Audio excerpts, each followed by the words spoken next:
अध्याय 121 देवदूत रूप। शुद्ध सफेद पंख फड़फड़ा रहे थे, तूफान के झोंके उठ रहे थे। फ्रैंक वास्तव में एक देवदूत में बदल गया था, जो ऊपर से वीर को घमंडी भाव से देख रहा था।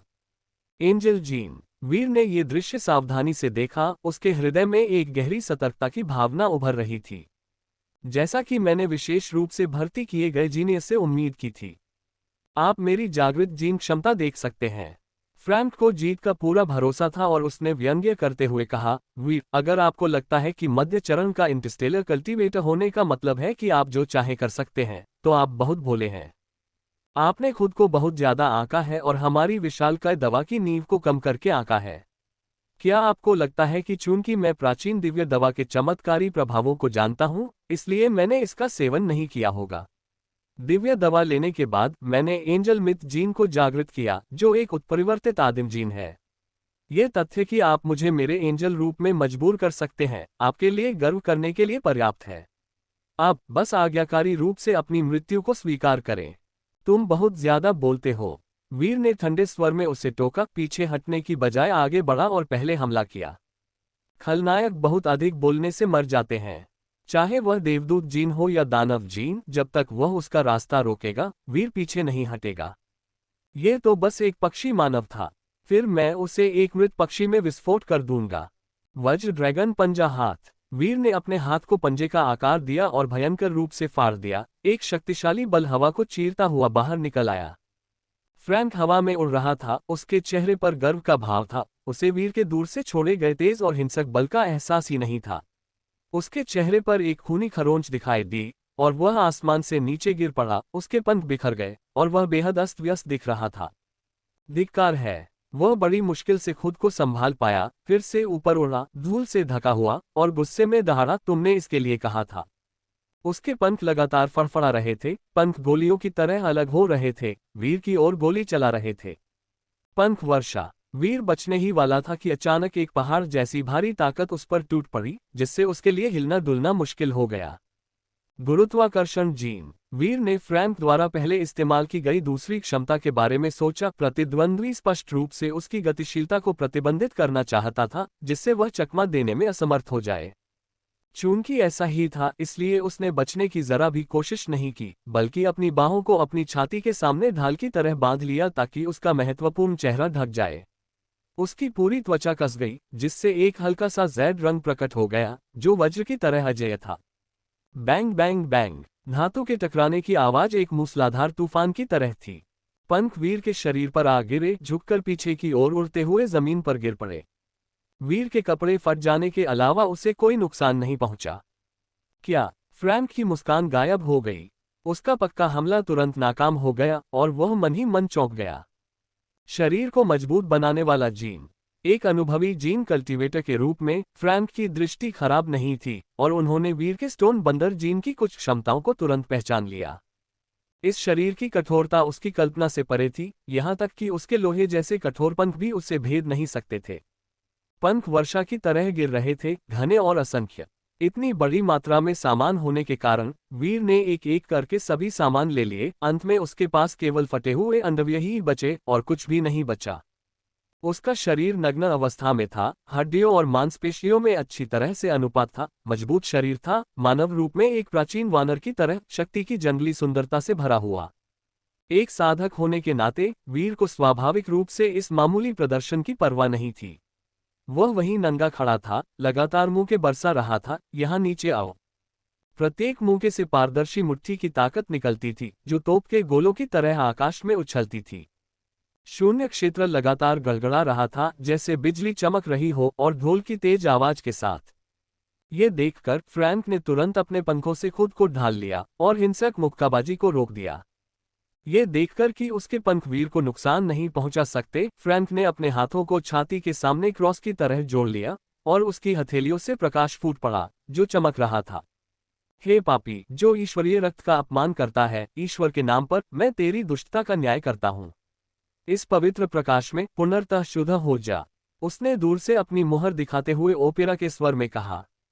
देवदूत पवित्र प्रकाश मुट्ठी। उसके पंख चमक रहे थे और उनसे एक चमकदार सफेद रोशनी निकल रही थी। एक परम सफेद रोशनी जिसमें कोई अशुद्धता नहीं थी, मानो स्वर्ग से दिव्य प्रकाश आ रहा हो, विशाल और शक्तिशाली, जो अशुद्धता का कोई निशान छोड़े बिना मानव संसार को शुद्ध कर रहा था। फ्रैंक ने मुक्का मारा और उसके हाथ से प्रकाश की एक सफेद किरण निकली, जिसने तुरंत वीर को घेर लिया। वीर ने अपने चेहरे को अपनी बाहों से ढक लिया और सीधे प्रतिरोध किया। इस श्वेत प्रकाश में अविश्वसनीय रूप से झुलसाने वाला तापमान था तथा इसमें एक भयानक शक्ति भी थी जो सब कुछ शुद्ध कर देती थी। वीर को पूरे शरीर में चुभन जैसा दर्द महसूस हुआ, मानो सुइयां चुभ रही हो। पवित्र प्रकाश जहां भी पहुंचता, कैंसर कोशिकाओं की तरह फैल जाता और उसके शरीर की सभी स्वस्थ कोशिकाएं नष्ट हो जाती। पवित्र प्रकाश के प्रकाश में वीर एक अविश्वसनीय रूप से पापी अस्तित्व बन गया, जिसे पूरी तरह से शुद्ध किया जाना था, धूल का एक कण भी नहीं छोड़ना था।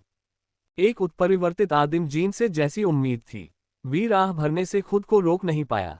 पहली बार उसे इतने भयानक ऊर्जा प्रभाव का सामना करना पड़ा था, ये वाकई अजीब था। वीर ने अपने स्टोन मंकी जीन को पूरी तरह से सक्रिय कर दिया, जिससे उसकी पानी और आग के प्रति अभेद्यता बढ़ गई। उसकी त्वचा पर एक धुंधली परत उभर आई, जो पवित्र प्रकाश का प्रतिरोध कर रही थी और उसे उसके शरीर में प्रवेश करने से जरा भी रोक रही थी। फ्रैंक अपनी बढ़त से उत्साहित होकर अपने पंखों को बार बार फड़फड़ाते हुए, हवा में आगे पीछे उड़ते हुए, वीर को घेर लिया और सभी दिशाओं से पवित्र प्रकाश उत्सर्जित करते हुए उसे पूरी तरह से अपने में समाहित कर लिया। वीर बहुत देर तक उसके भीतर स्थिर रहा, ऐसा प्रतीत होता था कि वह पूरी तरह से शुद्ध हो गया है।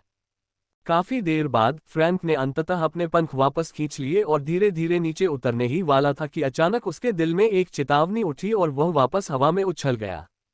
जैसे ही पवित्र प्रकाश कम हुआ, एक नग्न आकृति जमीन पर उखड़ बैठी, धीरे से खड़ी हुई और उसकी नजर बिजली की तरह ऊपर उठी। वह वीर के अलावा और कौन हो सकता था? क्या पवित्र प्रकाश अप्रभावी है? फ्रैंक चौंक गया। देवदूत जीन एक उत्परिवर्तित आदिम जीन है जो समान रैंक वाले जीनों में अविश्वसनीय रूप से शक्तिशाली होता है। निम्न रैंक वाले जीनों के विरुद्ध यह अक्सर उन्हें पूरी तरह से दबा सकता है, जिससे प्रतिद्वंद्वी के पास जवाबी कार्रवाई करने का कोई अवसर नहीं बचता। इस वीर ने किस प्रकार के जीन को जागृत किया ताकि वह पूरी तरह से सुरक्षित रहे? उसके दिल में एक अजीब सी घबराहट पैदा हो गई। यहाँ नीचे आओ। प्रतिद्वंद्वी की क्षणिक स्तब्धता का फायदा उठाते हुए वीर गहरी उखड़ू बैठ गया, फिर अचानक ऊंची छलांग लगाई, उसके पंजे वाले हाथ ने उसे जोर से पकड़ लिया। फ्रैंक ने बहुत देर से प्रतिक्रिया की और उसके पंखों का एक बड़ा हिस्सा तुरंत ही उखड़ गया, जिससे उसके शरीर पर गंजापन का एक धब्बा बन गया, जो देखने में बहुत भद्दा लग रहा था। भले ही तुम एक पक्षी मानव हो, मैं तुम्हारे सारे पंख नोच लूंगा और तुम्हें एक गंजा पक्षी बना दूंगा। वीर का दिल बेरहम हो गया जब उसके पंजे जैसे हाथ तेजी से फटने लगे, पंजे की धार हवा में फैल गई। पवित्र प्रकाश ढाल, फ्रैंक ने धीमी आवाज में चिल्लाया।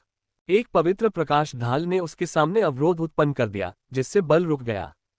वीर, जिसने तमाम मुश्किलों के बावजूद पहल हासिल की थी, स्वाभाविक रूप से विनम्र नहीं होगा।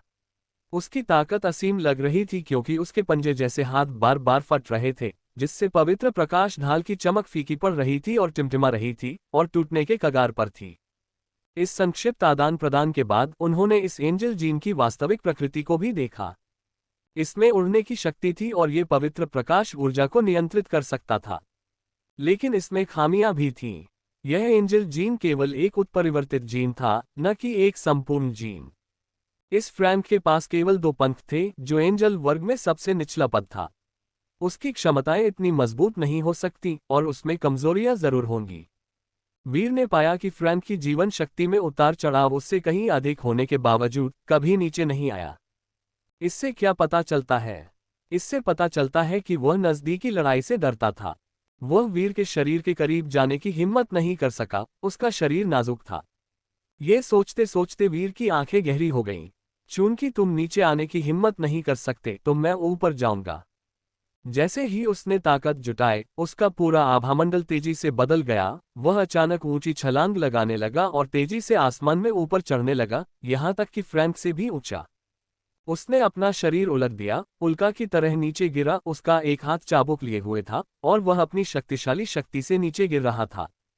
हुश हुश हुश। चाबुक के आने से पहले ही हवा में एक सफेद लकीर खींच चुकी थी और शून्य क्षेत्र बिखर चुका था। ईश्वर पीटने वाली कोड़ा मुहर। वीर की आंखें पक्षी मानव की आकृति पर टिक गईं, उसका हृदय दुष्ट क्यूई की लहर से भर गया। क्या होगा यदि आप मिथक से एक उच्च और शक्तिशाली देवदूत हैं? मैं तुम्हें मानव जगत तक मार गिराऊंगा। अध्याय 122 मानव जगत में पतन। दिव्य सत्ता ने अपना चाबुक बड़ी शक्ति से चलाया। वीर गिरते हुए उल्कापिंड की तरह नीचे की ओर गिरा। उसका एक हाथ चाबुक में बदल गया और इस तथाकथित पक्षी मानव देवदूत को धूल में मिला देने और उसके पंख तोड़ देने के इरादे से। धमाका। हाथ का चाबुक पवित्र प्रकाश ढाल से सीधे टकराया, जैसे सबसे मजबूत भाला सबसे मजबूत ढाल से टकराया हो, जिससे ऊर्जा की लहरें उठीं। एक दरार के साथ फ्रैंक की अभिव्यक्ति बार बार बदल रही थी, उसका चेहरा घबराहट से भर गया। पवित्र प्रकाश ढाल पर वास्तव में एक दरार दिखाई दी। नीचे आओ, वीर ने ठंडे स्वर में उपहास किया, अपना कोड़ा इधर उधर घुमाते हुए फ्रैंक के पंख पर जोर से प्रहार किया।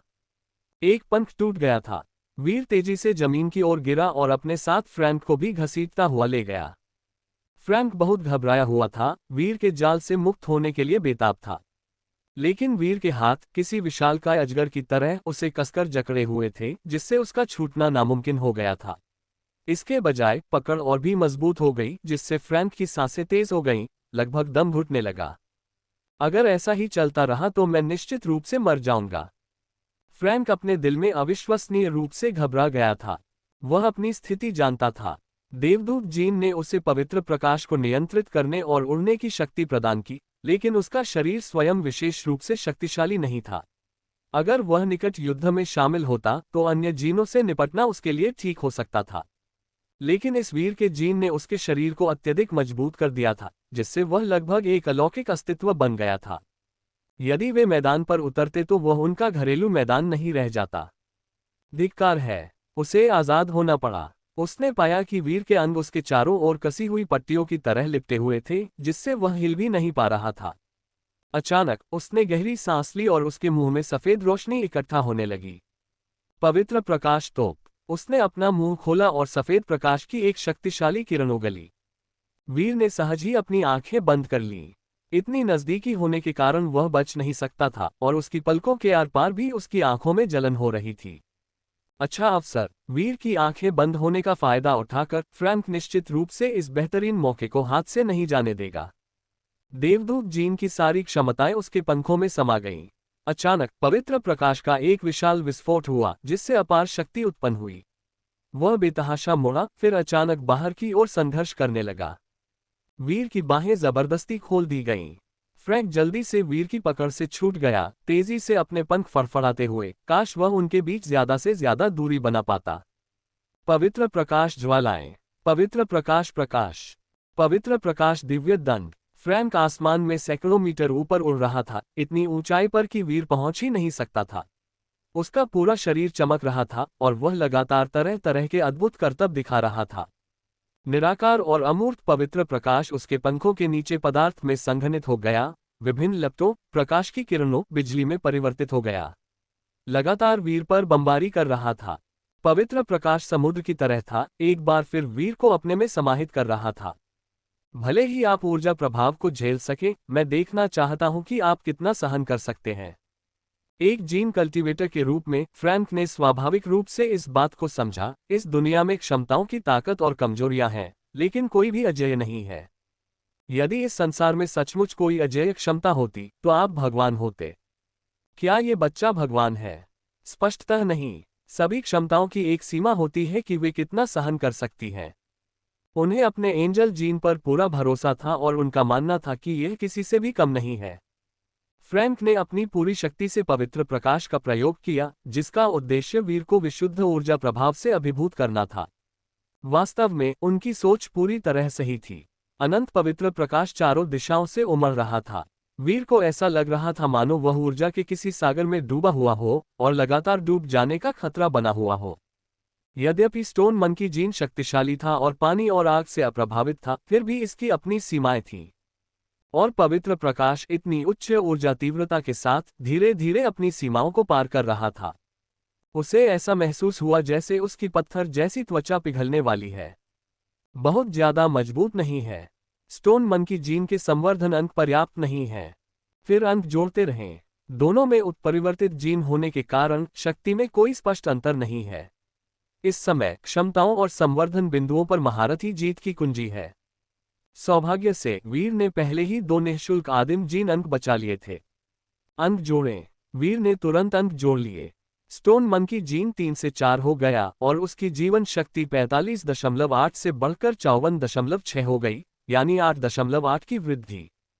एक अंक जुड़ते ही वीर को अपने अंदर एक जबरदस्त बदलाव महसूस हुआ। उसके शरीर में गर्मी की लहर दौड़ गई और उसकी सहन शक्ति तेजी से वापस आ गई। उसकी त्वचा पर एक बहती हुई रोशनी प्रकट हुई, जिसने एक पतली झिल्ली बना दी, जिसने पवित्र प्रकाश को अलग कर दिया तथा उसे अंदर प्रवेश करने से रोक दिया। वीर का दबाव काफी कम हो गया और वह खड़ा हो गया। एक और पवित्र प्रकाश भाला उसकी ओर बढ़ा। वीर ने उसे एक हाथ से पकड़ लिया, उसे जोर से दबाया और पवित्र प्रकाश भाले को टुकड़ों में तोड़ दिया, जो प्रकाश के बिंदुओं के रूप में बिखर गए। वह धीरे धीरे उसमें से बाहर निकला, उसके पूरे अस्तित्व से एक दिव्य आभा निकल रही थी जो किसी भी जादू के प्रति अभेद्य लग रही थी। क्या? फ्रैंक दंग रह गया, उसे विश्वास ही नहीं हो रहा था कि इतने समय बाद भी उसने दूसरे पक्ष का एक बाल भी नहीं छुआ था। एक उत्परिवर्तित आदिम जीन के रूप में एंजल जीन की अद्वितीय पवित्र प्रकाश शक्ति एक अविश्वसनीय रूप से भयानक क्षमता थी, और उसकी अपनी शक्ति भी 3 अंक तक मजबूत हो गई थी। ये संभवतः वीर की जीन क्षमता से कमतर कैसे हो सकता है? वह उसके पास जाने का साहस नहीं कर सका तथा उसे दबाने के लिए पवित्र प्रकाश का प्रयोग करने लगा। लेकिन वीर के स्टोन मंकी जीन संवर्धन अंक पहले ही उसके प्रतिद्वंद्वी से आगे निकल चुके थे और अब वह उससे डरता नहीं था। दोनों ही उत्परिवर्तित जीन हैं, कौन किससे डरता है? फ्रैंक की पवित्र ज्योति ने विभिन्न रूप धारण किए तथा विभिन्न हमलों में परिवर्तित हुई। वीर का चेहरा शांत था, हर कदम का सामना करते हुए। पवित्र प्रकाश चाहे कितना भी प्रचंड क्यों न हो, उसने उसे एक एक करके बिखेर दिया, जिससे नुकसान पूरी तरह से पलट गया। हालांकि वह तुरंत जीत नहीं सके। यह उड़ान एंजल जीन की सबसे आम क्षमता थी, लेकिन अब यह वीर की सबसे बड़ी समस्या बन गई थी। फ्रैंक हवा में बहुत ऊपर था, जिससे उस तक पहुंचना मुश्किल हो गया, जो वास्तव में मुश्किल था। दोनों पक्षों के बीच तुरंत गतिरोध उत्पन्न हो गया। मुझे इस व्यक्ति से जल्द निपटना होगा। मार्टियन रिवॉल्यूशनरी आर्मी बाहर हमला करने वाली है और कोई भी बिना चोट के नहीं बचेगा। वीर उनके साथ ज्यादा जुड़ना नहीं चाहता था। इस बात पर ध्यान मत दीजिए कि मंगल ग्रह की क्रांतिकारी सेना अब कितनी शक्तिशाली प्रतीत होती है, उनका असफल होना तय है। क्योंकि सौरमंडल की संयुक्त सरकार ने अभी तक हस्तक्षेप नहीं किया है। एक बार जब वे पूरे सौरमंडल की शक्ति पर अपना कब्जा कर लेंगे, चाहे वह सैन्य शक्ति हो, तकनीक हो या संसाधन हो, तो एक छोटी सी मंगल ग्रह की क्रांतिकारी सेना उनका मुकाबला नहीं कर पाएगी। ये जानना आवश्यक है कि मंगल ग्रह सौरमंडल के सबसे छोटे ग्रहों में से एक है। अरे! वीर की नजर इधर उधर गई और उसने अचानक देखा कि संजय अभी भी वहीं स्तब्ध खड़ा था। उसे कोई साधना नहीं थी और वह अभी भी माया में डूबा हुआ था, खुद को छुड़ाने में असमर्थ। फिर भी वीर और फ्रैंक की लड़ाई बहुत तीव्र थी, लेकिन संजय पूरी तरह से सुरक्षित रहा। यह कोई संयोग नहीं है। क्या ऐसा हो सकता है? वीर ने फ्रैंक को चिढ़ाते हुए देखा। यह फ्रैंक ही था जिसने जानबूझकर युद्ध को उससे दूर रखा, क्योंकि संजय उसका सहायक था और वह उसे मार नहीं सकता था। वीर के मन में एक विचार आया और उसने तुरंत संपर्क किया। फ्रैंक को तुरंत वीर का इरादा समझ आ गया और वह चिल्लाया, अच्छा नहीं। पवित्र प्रकाश ने हमला किया, लेकिन वीर ने उसे एक एक करके तितर-बितर कर दिया। वह संजय के पास पहुंचा, उसे उठाया और अचानक उसे रेत के बोरे की तरह फ्रैंक की ओर फेंक दिया। फ्रैंक का आक्रमण रुक गया। अगर वह संजय पर पवित्र प्रकाश डालता, तो संजय का शरीर जरूर शुद्ध हो जाता। वह आगे बढ़कर उसे पकड़ने ही वाला था। अचानक वीर का शरीर चमक उठा और हवा में तैरता हुआ दिखाई दिया। संजय के शरीर को स्प्रिंगबोर्ड की तरह इस्तेमाल करते हुए वह फिर से ऊपर की ओर उड़ गया। संजय का शरीर तोप के गोले की तरह जमीन पर गिर पड़ा, उसकी रीढ़ की हड्डी टूट गई। जाहिर है वह जिंदा नहीं था। लानत है। फ्रैंक की आंखें फटने वाली थीं, लेकिन वीर ऊंची छलांग लगा चुका था और पहले से ही उसके करीब आ रहा था। पवित्र प्रकाश पलायन। वीर ने अपनी कमर से बल लगाया, तेजी से मुड़ा और एक पलटवार मुक्का मारा। किंग कांग ने दानवों को वश में किया, जिससे ढाल पूरी तरह से चकनाचूर हो गई। वीर फ्रैंक के पीछे भागा, अपने हाथ से उसे बुरी तरह से फाड़ा और उसके हाथ में एक खूनी पंख दिखाई दिया। फ्रैंक दर्द से चिल्लाया और उसका पूरा शरीर पीछे की ओर गिर गया। पंखों के बिना फीनिक्स मुर्गी से भी बदतर है। टूटे पंखों वाला एक देवदूत, क्या वह अभी भी एक पक्षी मानव है? अध्याय 123 फोल्डिंग स्पेसशिप। एक पंख टूट गया था। उसके शरीर का संतुलन तुरंत बिगड़ गया और फ्रैंक आकाश से नीचे गिर पड़ा। उसकी पीठ में तीव्र दर्द अपमानजनक था, लेकिन इससे भी बदतर बात यह थी कि वीर उस पर इस तरह सवार था मानो वह कोई कुर्सी हो। वह जमीन पर गिर पड़ा, उसका एक पंख बुरी तरह से टूट गया और उसमें से खून बहने लगा, जबकि दूसरा पंख भी 2 टुकड़ों में टूट गया। एक देवदूत के रूप में भी वह अब वीर की मुट्ठी में था, उसके पंख टूट गए थे, वह मानव दुनिया में गिर गया था, अब वह अपनी शक्ति प्रदर्शित करने में सक्षम नहीं था। धप धप धप, भारी अनियमित सांसें। एक विशाल हरे रंग की आकृति वीर के पीछे आकर खड़ी हो गई, भारी सांसें ले रही थी। ये हल्क था। फ्रैंक के आदेशों के बिना ही वीर ने अंततः उसे पूरी तरह से सम्मोहित कर लिया था, जिससे उसे नियंत्रित किया जा सका। अंतरिक्ष यान सौंप दो और मैं तुम्हारी जान बख्श सकता हूं, वीर ने उदासीनता से कहा। हालांकि फ्रैंक ने उसके खिलाफ साजिश रची थी, लेकिन उसने उसे कई फायदे भी पहुंचाए थे। वीर उसकी जान बख्शेगा या नहीं, यह इस बात पर निर्भर करता है कि क्या वह व्यक्ति जानता है कि उसके लिए क्या अच्छा है। यदि वह इस व्यक्ति को बहुत अधिक धकेल देता है, जिससे हार हार की स्थिति पैदा हो जाती है, तो वीर को कुछ भी हासिल नहीं होगा। खांसी खांसी। फ्रैंक बुरी तरह घायल होकर बार बार खांस रहा था और खून थूक रहा था। उसने ऊपर देखा और गंभीरता से हंसते हुए कहा, क्या तुम्हें सचमुच लगता है कि तुम जीत गए हो? अचानक उसने जोर से कहा, डाइट टाइटनिन, जर्मन टाइटन। उसका स्वर एक प्राचीन मंत्र की तरह विरामित था, जो एक अज्ञात भयावह अस्तित्व को जागृत कर रहा था। क्रैक क्रैक, वीर ने देखा कि टाइटन का पत्थर जैसा शरीर हिल रहा है। उसकी आंखें धीरे धीरे खुली, हल्की दिव्य रोशनी निकल रही थी और वह तेजी से जाग रहा था। वीर बहुत घबरा गया। पिछला परीक्षण विषय, जिसने पवन वज्र जुड़वां पंखों को जगाया था, पहले ही एक अंतरतारकीय कल्टीवेटर के मार्ग पर मजबूती से कदम रख चुका था, फिर भी टाइटन द्वारा तुरंत मारा गया। इस कृत्रिम टाइटन की ताकत संभवतः एक कुलीन कल्टीवेटर जितनी थी, और भले ही यह एक घटिया उत्पाद था, वीर अब इसे हरा नहीं सकता था। लेकिन फ्रैंक ने पहले इसका प्रयोग नहीं किया था, शायद इसलिए क्योंकि टाइटन को जागृत करना इतना सरल नहीं था, इसके लिए समय और एक निश्चित प्रक्रिया की आवश्यकता थी। फ्रैंक चिल्लाता रहा, आओ जागो। जैसे ही उसने चिल्लाया, वीर ने स्पष्ट रूप से महसूस किया कि उसके अंदर की जीन शक्ति बेतहाशा बढ़ रही है, टाइटन के शरीर में प्रवाहित हो रही है और उसकी जन्मजात जीवन प्रवृत्ति को जागृत कर रही है। वीर स्वाभाविक रूप से इतना मूर्ख नहीं होगा कि उसे चिल्लाने दे। उसने उसका हाथ भींचा और आवाज अचानक बंद हो गई, जिससे फ्रैंक का जबड़ा उखड़ गया और वह अवाक रह गया। बस उसकी आंखें चिंता से भर गईं। टाइटन का हंगामा भी शांत हो गया। वीर मंद मंद मुस्कुराया, टाइटन को जगाने के लिए बड़ी कीमत चुकानी पड़ेगी, है ना? आखिरकार इतने शक्तिशाली अस्तित्व का उपयोग लापरवाही से नहीं किया जा सकता। हार मान लो, मुझे अंतरिक्ष यान दे दो। उसने अपना हाथ चुटकी से दबाया, जिससे फ्रैंक का जबड़ा अपनी मूल स्थिति में आ गया। आउफवाचेन, जागो, वह फिर चिल्लाया। टाइटन एक बार फिर कंपन करने लगा, उसकी आंखें चमकने लगीं। अपने हाथ की एक और चुटकी से वीर ने फिर से अपना जबड़ा उखाड़ दिया और उसने धीमी आवाजें निकाली। वीर ने देखा कि वह व्यक्ति जिद्दी है और अब और शब्द व्यर्थ नहीं गए। उसने अपना जबड़ा फिर से ठीक किया, लेकिन जब उसने देखा कि वह फिर से चिल्लाने के लिए मुंह खोल रहा है, तो उसने उसे एक बार फिर से उखाड़ दिया। कई बार कोशिश करने के बाद फ्रैंक का मुंह सूजकर एक बड़ी गांठ में बदल गया। उसे ये भी पता था कि वह टाइटन को जगा नहीं सकता, इसलिए उसने कोशिश करना बंद कर दिया। आखिरकार तुम ठीक हो रहे हो, वीर ने अपना जबड़ा फिर से कस लिया, उसकी आंखों में गौर से देखते हुए। मुझे अंतरिक्ष यान दे दो, मैं तुम्हें जाने दे सकता हूं। फ्रैंक चुप रहा, केवल वीर को घृणा और आक्रोश से भरी आंखों से घूरता रहा। इस अंतरिक्ष यान में मौजूद ज्ञान, डेटा और संसाधन ही वीर की आखिरी उम्मीद थे। वह इन्हें मुफ्त में कैसे दे सकता था? यदि मार्टिन रिवोल्यूशनरी आर्मी ने केवल जायंट फार्मास्यूटिकल की नींव को नष्ट किया था, तो वीर ने जायंट फार्मास्यूटिकल की फिर से उठने की आशा को भी नष्ट कर दिया था। उसका दिल वीर के प्रति घृणा से भर गया और उसने कुछ भी बताने से साफ इनकार कर दिया। तुम मुझे नहीं बताओगे, वीर ने व्यंग्य किया, ये तुम्हारे बस की बात नहीं है। उसने अचानक एक हाथ की मुहर बना ली और एक अकथनीय लहर बाहर निकली, जिसने हिंसक रूप से फ्रैंक के दिमाग में अपना रास्ता बना लिया। फ्रैंक के चेहरे पर भय साफ झलक रहा था।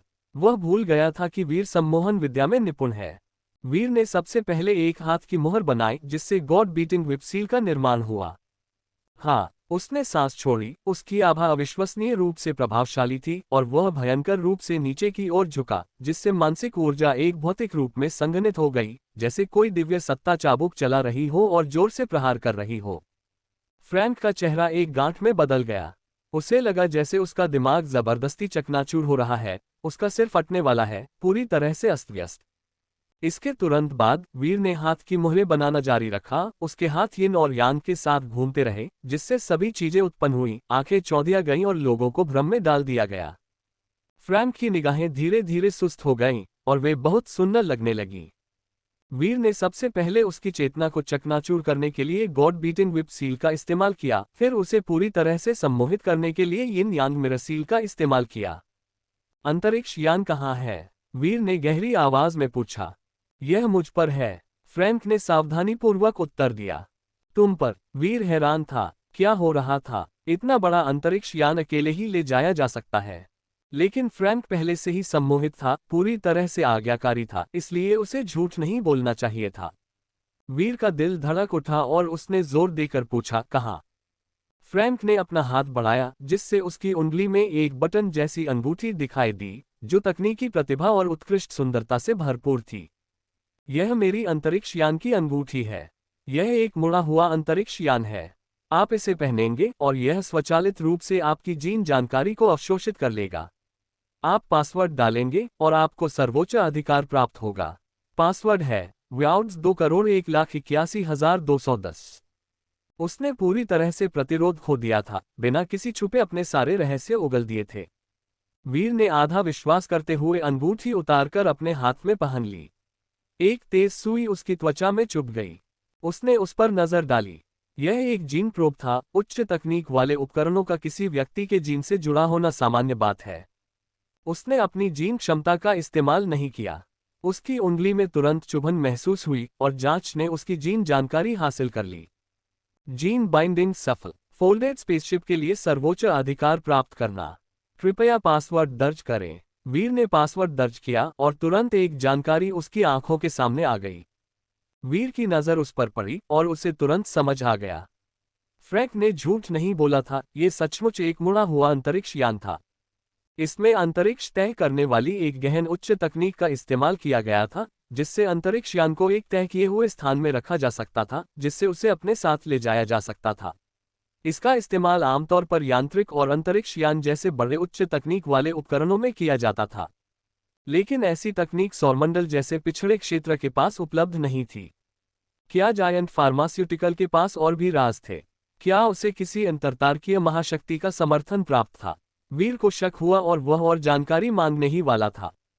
अचानक एक कर्कश आवाज हुई। वीर ने देखा कि फ्रैंक का मुंह खून से भरा हुआ था और वह अपनी जीभ काट रहा था। एक जीन साधक के रूप में सबसे बड़ा भ्रम भी उसकी चेतना को पूरी तरह से सम्मोहित नहीं कर सका। उसकी सहज प्रवृत्ति ने उसे बताया कि कुछ गड़बड़ है और उसने आत्मक्षति के माध्यम से खुद को बलपूर्वक जगाया। क्या तुम्हें सचमुच लगता है कि तुम जीत गए हो? मैं तुम्हें मरवा दूंगा, फ्रैंक ने गुर्राते हुए कहा। उसका चेहरा विचित्र ढंग से मुड़ गया। Boom boom boom. टाइटन की आंखें चमक उठीं और वह अचानक जीवित हो उठा, अपनी मुट्ठियों से कांच के केबिन को तोड़ता हुआ बाहर निकला और ठंडे शब्द बोलने लगा। प्राधिकरण धारक जीवन और मृत्यु के गंभीर खतरे में है। स्वचालित जागृति शुरू हो रही है। वीर बहुत घबरा गया। उसे उम्मीद नहीं थी कि इस टाइटन के पास जागृति का दूसरा रास्ता भी होगा। उसने गलत अनुमान लगाया था। ये कृत्रिम दिव्य सत्ता जीवित थी। अध्याय 124 कृत्रिम ईश्वर के विरुद्ध युद्ध। Boom boom boom. 5 मीटर लंबा टाइटन जायंट अपने पिंजरे से बाहर छलांग लगाता हुआ निकल आया। उसका शरीर अविश्वसनीय रूप से भारी था। हर कदम के साथ जमीन जोर से धड़कती थी और एक अव्यक्त शक्ति की आभा, जैसे कि उफनती हुई लहरें, नीचे दबाती थी। वीर का चेहरा तुरंत अत्यंत गंभीर हो गया। जल्दी करो, उसे मार डालो, फ्रैंक ने दांत पीसते हुए आदेश दिया। वीर की अभिव्यक्ति में भारी परिवर्तन आ गया और वह उसे खत्म करने के लिए कदम उठाने ही वाला था। अचानक टाइटन जायंट हिल गया। वीर की हथेली फ्रैंक की गर्दन से मात्र कुछ मिलीमीटर की दूरी पर थी। हल्के से दबाव से वह उस आदमी की जान ले सकता था। लेकिन अगले ही पल धमाका, एक भयंकर गर्जना की तरह एक विशाल छाया उस पर टूट पड़ी। वीर के मन में सहज ही एक चेतावनी उभर आई। उसके पास घातक प्रहार करने का समय नहीं था और वह जल्दी से चकमा देकर भाग गया। एक बड़ी मुक्का उसके पास से गुजरी जिससे उसकी त्वचा हल्के से खरोंच गई, जिससे वीर को तेज दर्द हुआ। क्या? वीर ने नीचे देखा और पाया कि उसकी मूल रूप से लोहे जैसी सख्त त्वचा केवल रगड़ने के बाद एक पैच में छिल गई थी, जिससे रक्त लाल मांसपेशी दिखाई दे रही थी जिसमें से खून रिस रहा था। ये टाइटन वास्तव में मानव निर्मित देवता के रूप में अपने नाम के अनुरूप था। इसके एक ही घूंसे की शक्ति भयानक थी। बिना किसी आश्चर्य के टाइटन पुनः आगे बढ़ा, तूफान में परिवर्तित हो गया, अकल्पनीय गति से आगे बढ़ता हुआ पलक झपकते ही वहां पहुंच गया। इतनी तेज! इस टाइटन की गति तो 100 मीटर प्रति सेकंड से भी ज्यादा है। मेरी गति से तो कहीं ज्यादा। वीर बुरी तरह डर गया। इतनी तेज गति में चकमा देना तो दूर की बात थी, वो बस जोर से रोक सकता था।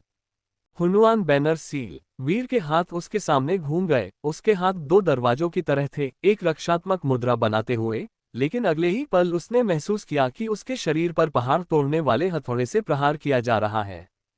दरार! उसकी हड्डियों से कराहने जैसी आवाज आ रही थी। वह बहुत ज्यादा दबाव महसूस कर रहा था और दर्द हड्डियों तक गहरा था। उसकी हड्डियां टूट चुकी थीं। वह तोप के गोले की तरह उड़ गया, लेकिन वीर को खुद को स्थिर करने का समय नहीं मिला। टाइटन चमक उठा, हवा में उछल पड़ा। उसका चेहरा भावशून्य था, हाथ हथौड़ों की तरह जकड़े हुए थे और वह जोर से नीचे गिरा। वीर जोर से जमीन पर गिर पड़ा, लेकिन उसके पास सोचने का समय नहीं था। वह सहज रूप से अपने पैरों पर लुढ़क गया और तेजी से पीछे हट गया। टाइटन के घूंसे भयंकर थे। उसकी मुट्ठियां हथौड़ों की तरह थीं, जो लगातार प्रहार कर रही थीं। वीर ने बाईं और दाईं ओर से अवरोध उत्पन्न किया। वो पूरी तरह से अस्त व्यस्त दिखाई दिया तथा अपने प्रतिद्वंद्वी द्वारा पूरी तरह दबा हुआ प्रतीत हुआ। टाइटन्स किंवदंतियों में ग्रीक देवमंडल के संस्थापक देवता हैं, जो एक समय आकाश और पृथ्वी पर शासन करते थे। वे प्राकृतिक देवता हैं। यद्यपि उसके सामने ये हथियार केवल आनुवंशिक इंजीनियरिंग के माध्यम से बनाया गया एक मारक हथियार था, टाइटन जीन को जागृत करने के बाद पौराणिक टाइटन की शक्ति का एक अंश भी अविश्वसनीय रूप से भयावह था। ये पहली बार था जब वीर को किसी प्रतिद्वंद्वी ने गति और ताकत दोनों के मामले में पूरी तरह से दबा दिया था। यह मारक अस्त्र निश्चित रूप से एक कल्टीवेट एलीट था। ये पूरी तरह से क्षेत्र दमन था। चाहे उसकी चालें कितनी भी उत्कृष्ट क्यों न हो, वह पतन को उलट नहीं सकता था। इस टाइटन ने कोई विशेष चाल का उपयोग नहीं किया। यह विशुद्ध शक्ति और गति थी, लेकिन यही वह चीज थी जिसने इसे सबसे अधिक भयानक बना दिया। ठीक उसी तरह जैसे जब ल्यूक ने पहले वीर से लड़ाई की थी, तो अनंत चालों के बावजूद वह विशुद्ध शक्ति से पराजित हो गया था। ये वीर की वर्तमान भावना थी। पूर्ण शक्ति भारी। यदि स्टोन मंकी जीन ने उसे कठोर और मोटी चमड़ी वाला नहीं बनाया होता, तो वह संभवतः तुरंत ही गिर जाता। ऐसा नहीं चल सकता, वीर ने मन ही मन सोचा। वह पूरी तरह से बचाव की मुद्रा में था, और अगर ऐसा ही चलता रहा तो वह सचमुच मुसीबत में पड़ जाएगा। लेकिन अब उसके पास सांस लेने का भी समय नहीं था, इसलिए वह कुछ नहीं कर सका। संकट के एक क्षण में उनके मन में एक विचार कौन था, मैं इस क्षमता को कैसे भूल सकता हूं। उसकी आंखें गहरी हो गईं और उसकी पिट्यूटरी ग्रंथि ने उसके पूरे शरीर में एड्रेनालाइन का स्राव किया। तुरंत उसे कुछ अलग सा महसूस हुआ। दुनिया उसकी आंखों के सामने धीमी पड़ गई। गोली का समय। टाइटन की पहले की अस्पष्ट परछाइयां भी स्पष्ट हो गईं। हालांकि वे अभी भी बहुत तेज थीं, फिर भी वे प्रतिक्रिया की सीमा के भीतर थीं। वीर ने चतुराई से टाइटन के मुक्कों के बीच से बाएं दाएं बचते हुए उसे चकमा दिया। हर बार वह बाल लेकिन पूरी तरह से बच निकला और सांस लेने के अनमोल पल हासिल कर लिए। लेकिन जीत हासिल करने की कोई उम्मीद नहीं थी। बुलेट टाइम केवल 20 सेकंड तक चला, अवधि बहुत कम थी। यदि समय समाप्त हो गया तो वह एक बार फिर खतरे में पड़ जाएगा। इसलिए इस सीमित समय में उन्हें एक ही झटके में इस स्थिति को पलटने के लिए पर्याप्त कार्य करना था। यदि वह इस टाइटन दानव के लिए उपयुक्त नहीं था, तो क्या वह अपने लिए कोई प्रतिद्वंद्वी नहीं ढूंढ सकता था? उसने गतिहीन हल्क की ओर देखा और अचानक उसकी मानसिक ऊर्जा उसके शरीर से बाहर निकल आई। सम्मोहन। हल्क की आंखें चमक उठीं और वह तुरंत भयंकर गर्जना करते हुए टाइटन दानव की ओर क्रूरतापूर्वक झपटा। हालांकि हल्क 3 मीटर लंबा था, लेकिन 5 मीटर ऊंचे टाइटन जायंट के सामने वह एक बच्चे जैसा था। सौभाग्य से हल्क की ताकत जबरदस्त थी, असीम शक्ति से युक्त। झपटते ही उसने टाइटन जायंट को तुरंत ही काफी परेशानी में डाल दिया। हल्क का चेहरा गुस्से से भरा हुआ था। एक उन्मत्त जानवर की तरह वह निडरता से हमला कर रहा था, मुक्का मार रहा था और काट रहा था, अपने पास उपलब्ध हर साधन का उपयोग कर रहा था। यद्यपि टाइटन दानव द्वारा उसे बार बार पीछे धकेला जा रहा था, उसके शरीर से हरा रक्त बह रहा था, फिर भी उसे कोई दर्द महसूस नहीं हो रहा था। वह बार बार उस पर झपट रहा था। वीर का दबाव बहुत कम हो गया। क्या हल्क, वापस आओ। अपने मातहत को परेशान करते देख फ्रैंक चौंक गया और गुस्से से चिल्लाया। हल्क के दिमाग में लगी कंट्रोल चिप ने उसे तुरंत रोक दिया और टाइटन के एक ही घूंसे से वह गेंद की तरह उड़ गया। वीर को पहले से ही इस स्थिति का अनुमान था। चूंकि फ्रैंक ने पहले ही तहदार अंतरिक्ष यान प्राप्त कर लिया था, इसलिए वह बेकार था और केवल और अधिक परेशानी ही पैदा करेगा। वीर अब और पीछे नहीं हटा। टाइटन और हल्क को उलझा देखकर उसने लड़ाई छोड़ दी, तुरंत पास आया और अपने पंजे के जोरदार प्रहार से फ्रैंक की पूरी श्वास नली फाड़ दी। उसकी उंगलियों से खून टपक रहा था, एक बेहद क्रूर दृश्य।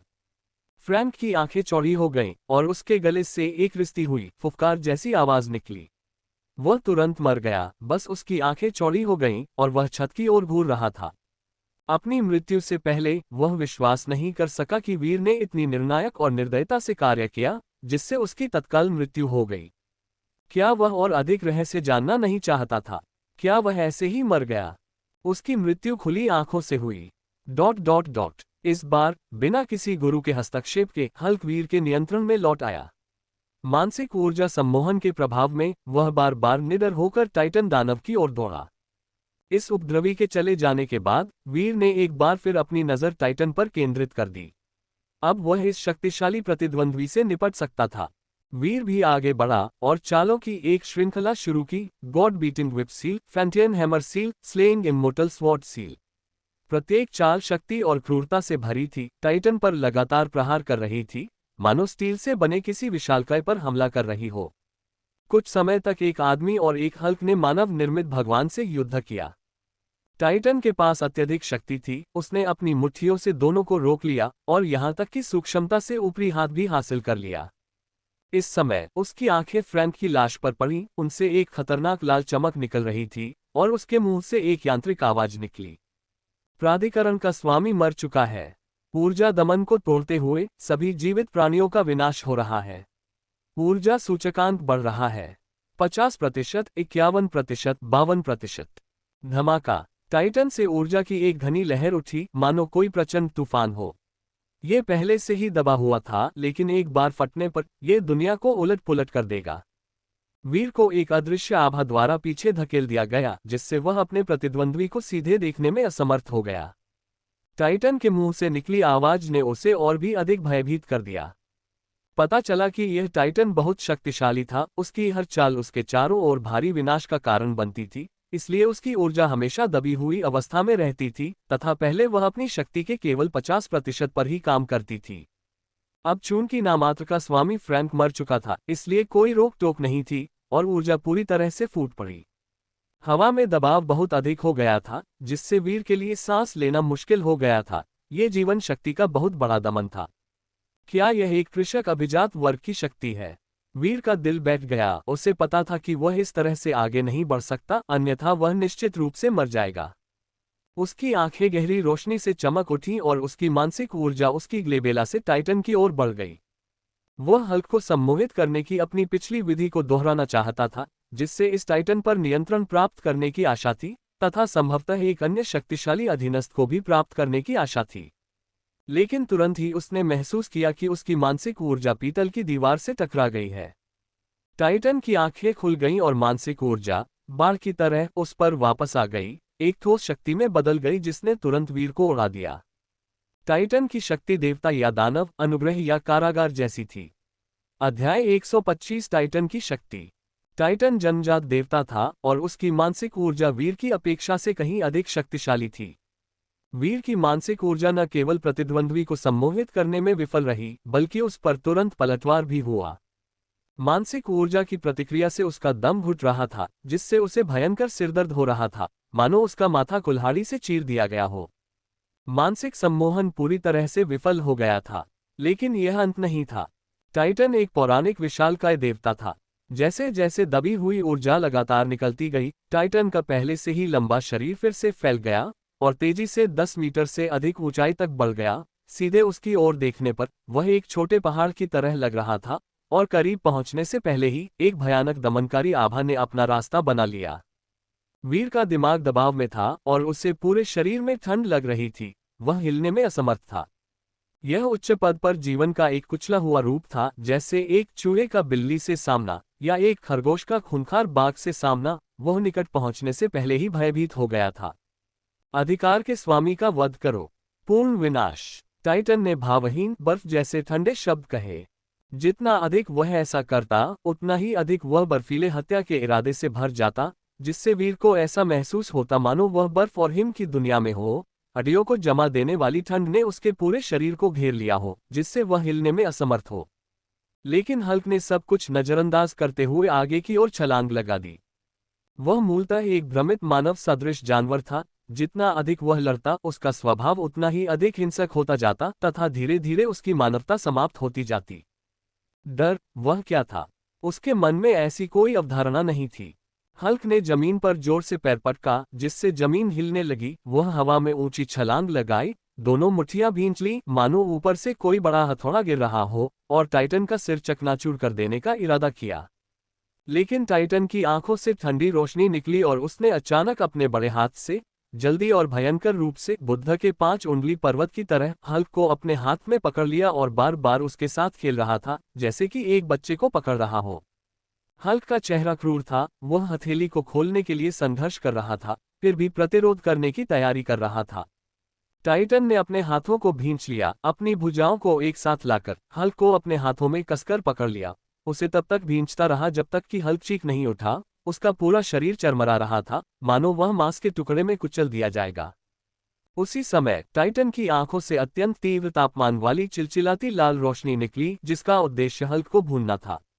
लेकिन हल्क की त्वचा पर हरा रंग लगातार मुड़ता रहा, जिससे लाल प्रकाश विकिरण तुरंत उसके शरीर में समा गया और उसका शरीर धीरे धीरे फूल गया। मांसपेशियां तन गईं, नसें फूल गईं, उसकी ताकत बढ़ती गई। धीरे धीरे टाइटन के जकड़े हुए हाथों को खोलने लगी। टाइटन ने भौहें चढ़ाईं, जिससे मानव जैसी झुंझलाहट प्रकट हुई। यद्यपि उनमें कोई भावना नहीं थी, फिर भी वे आनुवंशिक इंजीनियरिंग की अंतिम रचना, एक कृत्रिम भगवान थे। उनकी बुद्धिमत्ता भी सामान्य लोगों से कहीं अधिक थी। एक क्षण में ही उसे एहसास हो गया कि हल्क विकिरण को अवशोषित करके स्वयं को मजबूत बना सकता है, और वह स्पष्ट रूप से इस हरे चमड़ी वाले कीड़े की शक्ति को पुनः बढ़ाने में मदद करने जैसा मूर्खतापूर्ण काम नहीं करेगा। तड़तड़ाहट, तड़तड़ाहट, तड़तड़ाहट। इसके तुरंत बाद टाइटन की आंखों से बिजली की किरणें निकलीं और उच्च वोल्टेज के बिजली के झटके से हल्क चीख उठा। उसका पूरा शरीर काला पड़ गया। ये वह स्थान था जहां हल्क जीन स्टोन मन की जीन से हीन था। हालांकि वह स्वयं को मजबूत करने के लिए विकिरण को अवशोषित कर सकता था, जो बहुत शक्तिशाली था, लेकिन सर्वगुण ऊर्जा के खिलाफ रक्षा के मामले में वह स्टोन मन की जीन से पूरी तरह से हीन था। दोनों में असाधारण जीन जागृत हो चुके थे, लेकिन हल्क टाइटन के सामने एक बच्चे की तरह शक्तिहीन था। वीर की आंखें गहरी थी। ये हल्क जीन एक मध्य श्रेणी का असाधारण जीन था, और यह टाइटन जीन भी एक असाधारण जीन था, लेकिन अंतर इतना बड़ा था, इसका ग्रेड किस रैंक तक पहुंचेगा? उच्च श्रेणी। ये पर्याप्त नहीं था, कम से कम एक बदलाव, या यहां तक कि एकदम सही। वीर को अपने हृदय में संकट की गहरी भावना महसूस हुई। इस टाइटन ने उसके जीन के प्रमुख रैंक और मामूली ग्रेड दोनों में उसे पूरी तरह से कुचल दिया, जिससे लोगों को अनैच्छिक रूप से शक्तिहीनता और गहरी निराशा की भावना महसूस हुई। लेकिन वह कभी भी आसानी से हार मानने वालों में से नहीं थे। वह अंतिम क्षण तक हार नहीं मानते थे। हालांकि हल्क टाइटन को कोई चुनौती नहीं दे सका, लेकिन सौभाग्य से उसने वीर को पर्याप्त समय भी दे दिया। वीर खड़ा हो गया। उसकी पूरी त्वचा जैड की तरह तनी हुई थी। उसका पूरा शरीर एक जैड व्यक्ति में परिवर्तित हो गया। स्टोन मन की जीन अपनी अधिकतम सीमा तक सक्रिय हो गया। उसका संपूर्ण आभामंडल नाटकीय रूप से बदल गया, मानो कोई दबा हुआ ज्वालामुखी हो। उसकी शक्ति मैग्मा की तरह दबी हुई अवस्था में थी, किसी भी क्षण फूटने के लिए तैयार, अपने सामने की हर चीज को डुबोने के लिए। ऐसे नाजुक क्षण में यदि वह अब भी पीछे हटता है, तो ये सीधे तौर पर मृत्यु को आमंत्रित करने के समान होगा। हाँ, वीर ने जोर से सांस छोड़ी, फैंटियन हैमर सील का प्रदर्शन किया। उसके हाथ आकाश की ओर घूम रहे थे, जोर से नीचे की ओर प्रहार कर रहे थे। इस समय टाइटन केवल ठंडेपन से देख रहा था। उसका चेहरा भावहीन था। उसकी कृपालु निगाहें एक नीच कीड़े को देख रही थीं, जो मूर्खतापूर्ण तरीके से एक हाथी पर हमला कर रहा था। उसने एक हाथ भींच लिया और हल्क को अपनी पकड़ में दबा लिया, जिससे मांस के गोले को दबाने जैसी चरमराहट की आवाज निकली। उसका दूसरा हाथ सामान्य रूप से मुक्का मार रहा था। उसने वीर की ओर देखने की भी जहमत नहीं उठाई। धमाका, मुट्ठियां टकराईं, जिससे क्यूई तरंगे उठी जो बाहर की ओर बह गईं। टाइटन का विशाल 10 मीटर लंबा शरीर हिंसक रूप से हिला और फिर बस। हालांकि वीर खुद पीछे की ओर उड़ गया और जमीन पर भारी होकर गिर गया। ओह! टाइटन ने आखिरकार पहली बार आवाज निकाली और आश्चर्य से वीर की ओर देखा। ये छोटा सा कीड़ा वास्तव में उसके शरीर को हिला सकता था, जिससे वह इस छोटे से कीड़े पर एक अतिरिक्त नजर डाल सकता था, लेकिन ये केवल एक नजर थी। हालांकि ये हरे रंग की त्वचा वाला कीट थोड़ा परेशान करने वाला था। टाइटन को वीर की परवाह नहीं थी। प्रतिद्वंद्वी का क्षणिक विस्फोट उसके लिए एक छोटी सी दुर्घटना मात्र थी। उसका ध्यान अभी भी हल्क पर था। यद्यपि हल्क एक निम्न श्रेणी का कुलीन कृषक था जो औषधियों से प्रेरित था, फिर भी उसके पास एक असाधारण सार था जिससे टाइटन को थोड़ी परेशानी हुई, लेकिन केवल थोड़ी सी। टाइटन ने अपने हाथों को कसकर जकड़ लिया और उन्हें बार बार रगड़ने लगा। उसका इरादा हल्क को पीसकर मांस का पेस्ट बना देने का था। हल्क भी उतना ही क्रोधित होकर बार बार दहाड़ रहा था और अपनी पूरी ताकत से संघर्ष कर रहा था। टाइटन क्रोधित हो गया। उसने अपने मुंह से बर्फ जमा देने वाली ठंडी हवा उगल दी, जिससे हल्क बर्फ की मूर्ति में बदल गया। फिर उसे आग की लपटों में भून दिया, उसे पकाया और अंत में उसे बिजली के झटके देकर लकवाग्रस्त कर दिया, जिससे वह झुलस गया। टाइटन ने विभिन्न ऊर्जा प्रभावों का प्रयोग किया और हल्क एक शरारती बच्चे द्वारा पकड़े गए हरे चमड़े वाले मेढक की तरह था, जिसे सभी प्रकार की यातनाएं दी जा रही थीं। चाहे उसकी जीवन शक्ति कितनी भी मजबूत क्यों न हो, वह इसे सहन करने में लगभग असमर्थ था। उसका शरीर निस्तेज हो गया, उसका प्रतिरोध कमजोर होता जा रहा था। वीर ने बगल से देखा, मन ही मन आश्चर्यचकित हुआ। टाइटन के तिरस्कार और अपनी स्वयं की शक्तिहीनता पर क्रोधित हुआ। ये टाइटन अनगिनत तरीकों से विभिन्न ऊर्जा हमलों को आसानी से नियंत्रित कर सकता था और उसका शरीर अविश्वसनीय रूप से मजबूत, लगभग दोषरहित दिखता था। उसकी क्षमताओं को परिपूर्ण कहा जा सकता था। वीर के हृदय में अनायास ही निराशा उत्पन्न हो गई, लेकिन उसे जीतना था। वह चुपचाप बैठकर मौत का इंतजार नहीं कर सकता था। वीर ने टाइटन की आंखों पर ध्यान केंद्रित किया। शक्तिशाली प्राणियों के लिए कोमल आंखें हमेशा सबसे बड़ी कमजोरी होती हैं। उसका शरीर अचानक उछल पड़ा, धुंधला सा हो गया और उछल पड़ा। हल्क ने एक और बेरुखी भरा मुक्का मारा। Bagua roaming body palm. वीर ने बागुआ पर कदम रखा। उसका शरीर लट्टू की तरह तेजी से घूम रहा था, महत्वपूर्ण क्षण पर चकमा दे रहा था और टाइटन की बांह पर कूद गया। उसके पैर तेजी से चल रहे थे क्योंकि वह उस पर दौड़ रहा था। टाइटन की हथेली थपथपाई गई। उसकी अभिव्यक्ति उदासीन थी, मानो वह किसी कष्टप्रद मक्खी को मार रहा हो। वीर ने अपनी पूरी चालें चल दी। छल कपट करते हुए धीरे धीरे प्रतिद्वंद्वी के सिर के पास पहुंच गया। अमर तलवार मुहर का वध। करीब करीब और करीब। अपने सामने फुटबॉल के आकार की आंख को देखकर वीर ने अपनी उंगलियों को तलवार की तरह घुमाया, जिससे वह एक प्राचीन अमर तलवार में परिवर्तित हो गई, जो 1000 मील दूर से भी भयंकर और निर्णायक रूप से सिर काट सकती थी।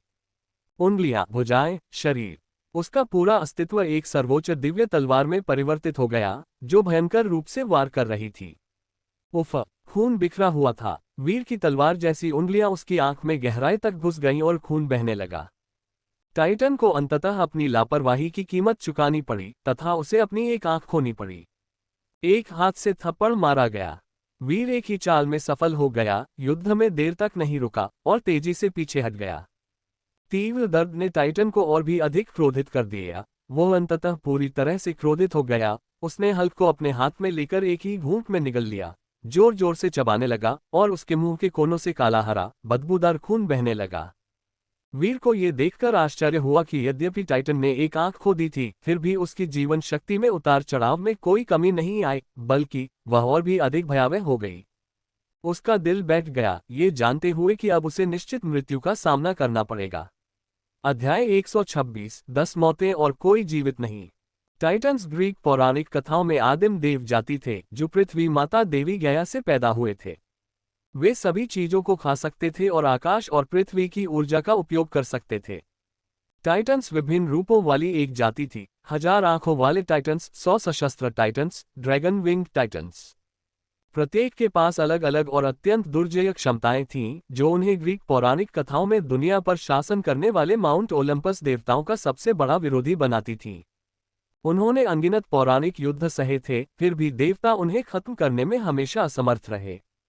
क्योंकि वे माता देवी गया के वंशज थे, इसलिए जब तक गया जीवित रहेंगी, वे विश्व की प्रिय एक अक्षय शक्ति रहेंगी। टाइटन जीन्स से युक्त इस कृत्रिम देवता के पास और भी अधिक शक्तिशाली क्षमताएं थीं, जो अंतहीन चालों के साथ हवा, बिजली, आग और बर्फ जैसी विभिन्न ऊर्जाओं को आसानी से नियंत्रित कर सकते थे। हल्क को निगलने के बाद उसके शरीर पर जीवन शक्ति का उतार चढ़ाव और भी अधिक बढ़ गया, जिससे टाइटन की सभी चीजों को निगलने की क्षमता प्रदर्शित हुई। हल्क की ऊर्जा को अवशोषित करने के बाद उसका भौतिक शरीर पुनः विस्तारित होकर 15 मीटर तक पहुंच गया। वीर ने अपने हाथ में खून से सनी एक आंख पकड़ी हुई थी, उसके दिल को जरा भी राहत महसूस नहीं हो रही थी। यद्यपि उसने भारी क्षति पहुंचाई थी, परंतु उसने अपने प्रतिद्वंद्वी को पूरी तरह क्रोधित भी कर दिया था। टाइटन दानव और भी अधिक शक्तिशाली हो गया, उसकी दमनकारी आभा और भी तीव्र हो गई। उसकी एक आंख घूम गई, वीर के हाथ में पकड़े नेत्र गोलक पर टिक गई और तीव्र क्रोध प्रकट हुआ। गर्जन, उसने अपना मुंह खोला और एक धधकता हुआ अग्निस्तंभ फूट पड़ा, जो वीर की ओर बढ़ रहा था। वीर ने जल्दी से खुद को बचा लिया, लेकिन आग की लपटें दीपक के तेल की तरह किसी भी चीज के संपर्क में आते ही भड़क उठती थीं और तेजी से फैलती थीं, जिससे उसके लिए बच निकलना मुश्किल हो जाता था। हुश हुश हुश, तूफानी हवाएं चली, जिससे तूफान पैदा हो गया। सिजल सिजल सिजल, शून्य क्षेत्र में गड़गड़ाहट गूंजी। डिंग डिंग डिंग, ओले बरसने लगे, जिससे धरती जम गई। टाइटन ने दिव्य शक्ति का प्रयोग करते हुए विभिन्न ऊर्जाओं का प्रयोग किया और वीर को अपने भीतर समाहित कर लिया। वीर को तुरंत ऐसा महसूस हुआ जैसे वह ऊर्जा के प्रवाह से पिघलकर कीचड़ में तब्दील हो जाएगा। पानी और आग के प्रति उसकी प्रतिरोधक क्षमता एक बार फिर अपनी सीमा पर पहुंच गई। मुझे अंक जोड़ना जारी रखना होगा। वीर के पास सोचने का समय नहीं था, उसने अपना अंतिम शेष मुक्त मूल जीन बिंदु स्टोन मन की जीन में जोड़ दिया। स्टोन मन की जीन तुरंत 4 से 5 हो गया तथा उसकी जीवन शक्ति बढ़कर 63.2 हो गई, जो 8.6 की वृद्धि थी। उसके शरीर के भीतर से गर्म धाराएं उमड़कर पूरे शरीर में प्रवाहित होने लगीं और उसकी सहन शक्ति तेजी से वापस आ गई। इससे ये देखा जा सकता है कि वीर ने अपने निःशुल्क जीन अंक पहले ही बचा लिए थे, जिससे उन्हें चोटों से शीघ्र उबरने में मदद मिली तथा उनकी युद्ध क्षमता में भी काफी वृद्धि हुई। वीर के शारीरिक घाव कम हो गए और उसकी मानसिक थकान दूर हो गई। उसकी त्वचा पर मौजूद पतली झिल्ली सख्त हो गई, जिससे ऊर्जा का क्षरण रुक गया। उसकी मुट्ठियां बिजली की तरह गिरी, उसकी ताकत विस्फोट जैसी थी। वीर एक फुर्तीले वानर की तरह उछल पड़ा, मानो ऊर्जा के प्रवाह से बाहर निकल आया हो। ओह! टाइटन भी आश्चर्यचकित था, उसे उम्मीद नहीं थी कि इतने छोटे कीड़े में, जिसे वह आसानी से कुचल सकता था, इतनी दृढ़ जीवन शक्ति हो सकती है। वीर ने अपनी पिछली रणनीति दोहराए और तेजी से पास आ गया। वह टाइटन दानव के शरीर पर कूद पड़ा, लगातार इधर उधर घूमता रहा, उन्मत्त हमला करने के लिए कमजोरियों की तलाश करता रहा। टाइटन क्रोधित हो गया और लगातार अपने आप को थप्पड़ मार रहा था। वीर की चालें बहुत फुर्तीली थीं, वह लगातार इधर उधर घूमता और बचता रहता था। उसकी बढ़ी हुई जीवन शक्ति के साथ उसकी ताकत और गति दोनों बढ़ गई, जिससे धीरे धीरे उसके और टाइटन के बीच का विशाल अंतर कम हो गया। जबकि टाइटन का शरीर बड़ा हो गया था और उसकी जीवन शक्ति अधिक प्रबल हो गई थी, भौतिकी के सबसे बुनियादी नियमों के कारण उसकी चपलता खराब हो गई थी, जो वास्तव में वीर के लिए एक अच्छी बात थी। वह अपने छोटे आकार और फुर्तीले पैरों पर निर्भर था, टाइटन के शरीर पर आगे पीछे घूमता और छलांग लगाता था, जिससे टाइटन जायंट के हमलों से आसानी से बच जाता था। टाइटन की एक आंख चली गई थी, जिससे उसकी दृष्टि बहुत प्रभावित हुई थी, तथा उसकी चाल भी थोड़ी धीमी हो गई थी, जिससे वह वीर के लिए कुछ भी करने में असमर्थ था। वीर मन ही मन खुश हुआ, ये टाइटन लगभग सर्वशक्तिमान था। सौभाग्य से उसके पास भौतिक शरीर की रिकवरी नहीं थी, अन्यथा उसकी घायल आंख जल्दी ठीक हो जाती और उसके पास वास्तव में जीतने का कोई मौका नहीं होता। शक्ति के विरुद्ध कौशल का प्रयोग। कुछ समय के लिए वीर एक जीन कल्टीवेटर के रूप में वास्तव में कल्टीवेटर एलीट रैंक टाइटन से लड़ रहा था, भले ही रैंक में बड़ा अंतर था। लेकिन वीर जानता था कि यह सिर्फ एक भ्रम था। वह लगातार चकमा दे रहा था और इस टाइटन को घायल करना बेहद मुश्किल होगा। टाइटन का शरीर बहुत बड़ा था, उसकी त्वचा पर पहाड़ों और नदियों जैसी बनावट थी, वह चट्टान और लोहे की तरह ठोस थी, जिसे हिलाना मुश्किल था। वीर ने सभी प्रकार के प्रहार किए, जोर जोर से प्रहार किए, यहां तक कि उसकी रक्षा को भी तोड़ने में असमर्थ रहा। यह उससे भी अधिक निराशाजनक था जब उन लोगों ने पहले उसका सामना किया था। इस समय टाइटन, जो पहले ही भारी नुकसान झेल चुका था, ने भी वीर को गंभीरता से लेना शुरू कर दिया। एक हाथ ने उसकी महत्वपूर्ण आंख की दृढ़ता से रक्षा की, जिससे उसे पास आने की कोई जगह नहीं मिली, जबकि दूसरा हाथ लगातार नीचे की ओर थप्पड़ मार रहा था।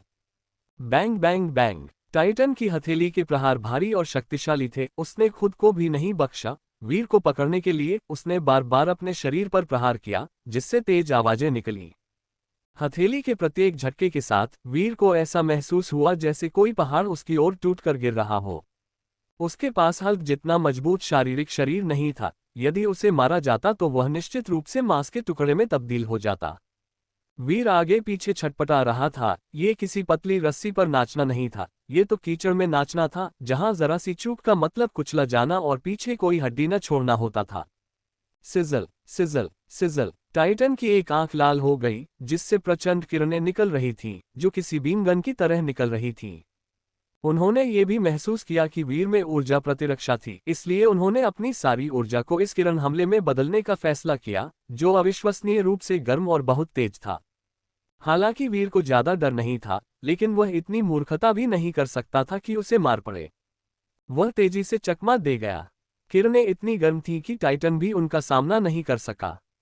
वीर के चकमा देने के बाद टाइटन की त्वचा पर जलने के स्पष्ट लाल निशान पड़ गए, जिससे टाइटन दर्द से दहाड़ने लगा। वीर का दिल मचल उठा। यह अच्छा मौका था। वह तेजी से भागा और टाइटन को ऐसी किरणें छोड़ने के लिए निर्देशित किया जो उसे स्वयं को नुकसान पहुंचा सकती थीं। कभी कभी जब वह छू जाता था तो वीर को अपने शरीर पर जलन और तेज दर्द भी महसूस होता था। उसका दिल बैठ गया। अगर उस पर सीधा वार होता तो वीर को लगता कि वह इतना भारी वार झेल नहीं पाता। धीरे धीरे टाइटन को महसूस हुआ कि कुछ गड़बड़ है। ऐसा करने से वह न केवल उस छोटे कीड़े को नुकसान नहीं पहुंचा पा रहा था, बल्कि उसे खुद भी बार बार नुकसान उठाना पड़ रहा था। ये छोटा सा कीड़ा पिस्सू की तरह था, जो उसके शरीर पर बेतहाशा उछल रहा था। यद्यपि इससे उसे कोई नुकसान नहीं हो सकता था, फिर भी ये सचमुच बहुत कष्टप्रद था। टाइटन लंबे समय तक वीर को पकड़ नहीं सका, इसलिए उसने फिर से अपनी चाल बदल दी। अचानक अपने शरीर को तेजी से एक लट्टू की तरह घुमाया और तेजी से घूमने लगा। अत्यधिक अपकेंद्रीय बल ने वीर को अस्थिर बना दिया और वह गिरने ही वाला था। वह अंदर ही अंदर घबरा कर चिल्लाया। उसे तुरंत टाइटन के इरादे का एहसास हो गया और उसने खुद को स्थिर करने के लिए जल्दी से दोनों हाथों से उसके शरीर को पकड़ लिया। हवा उसके कानों के पास से गुजरी। वीर को लगा कि उसके आसपास सब कुछ धुंधला हो गया है। यदि वह शरीर को कसकर नहीं पकड़ता तो वह उछलकर दूर जा गिरता, लेकिन ऐसा करने से अनजाने में उसकी अपनी गतिविधियां भी बाधित हो जाती। यद्यपि टाइटन का शरीर घूम रहा था, फिर भी उसके दोनों हाथ स्वतंत्र रूप से घूम सकते थे और एक साथ आ गए। वीर दुविधा में फंस गया था। वह बच निकलने या न बचने में असमर्थ था और वास्तव में एक निराशाजनक स्थिति का सामना कर रहा था। लेकिन हथेली पहले से ही उसके सामने थी, इसलिए उसके पास हवा में उछलकर बचने के अलावा कोई विकल्प नहीं था। हालांकि ऐसा करने से वह हवा में स्वतंत्र रूप से घूमने में असमर्थ था। एक मुट्ठी एक छोटे पहाड़ की तरह जोर से नीचे गिर गई। वीर को तुरंत ऐसा महसूस हुआ जैसे वह चपटा हो गया हो। उसका कंकाल लगभग चकनाचूर हो गया हो, उसका शरीर तोप के गोले की तरह बाहर निकल आया हो। क्या इसका अंत ऐसे ही होगा? वीर को गहरी शक्तिहीनता और अनिच्छा का एहसास हुआ। अचानक ऐसा लगा जैसे उसका सिर किसी कठोर चीज से टकराया हो, जो वास्तव में पहले से अटूट गॉड ब्लड रिचुअल ग्लास कक्ष को भेद रही हो। अनगिनत अकथनीय रक्त मानो जीवित हो बह निकला, उसे निगल गया, लगातार उसके शरीर, अंगों, कोशिकाओं और जीन को नष्ट कर रहा था। ये वास्तव में एक निराशाजनक स्थिति थी। अध्याय 127 मृत्यु की ओर जीना। उसका खून मैग्मा की तरह गर्म था, जो वीर के मुंह, नाक और 7 छिद्रों के साथ साथ कई अन्य छिद्रों से उसके शरीर में बह रहा था, जिससे वह अविश्वसनीय रूप से गर्म हो गया था। वीर पहले से ही गंभीर रूप से घायल था और यह रक्त अत्यधिक संक्षारक था, जिससे उसे आंतरिक और बाह्य दोनों तरह से अत्यधिक दर्द हो रहा था और उसे ऐसा लग रहा था जैसे उसका पूरा शरीर सड़ रहा हो। उसने अपनी आखिरी मानसिक ऊर्जा को इकट्ठा किया और भीतर की ओर देखा। रक्त जीवित लग रहा था, पिरान्हा की तरह उमड़ रहा था। वीर को शिकार समझ रहा था और उसके शरीर में तेजी से बह रहा था।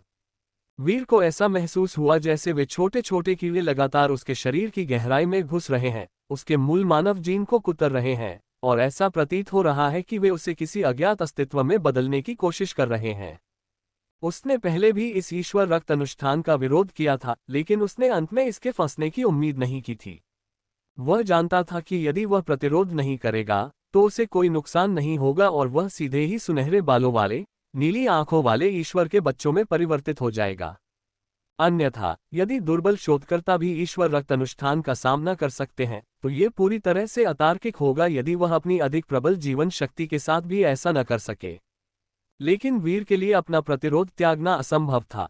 वीर उन घृणित एगमैन में बदलने के लिए अपनी पूरी तरह से अच्छी हुआक्सिया रक्त रेखा को क्यों छोड़ देगा? एक इंसान के रूप में यही उनकी मूल बात थी। असंभव का मतलब असंभव ही होता है, चाहे परिस्थितियां कैसी भी हों। भावनात्मक कारकों को अलग रखते हुए वीर भी तर्कसंगतता के आधार पर अपने वंश में परिवर्तन नहीं करेगा।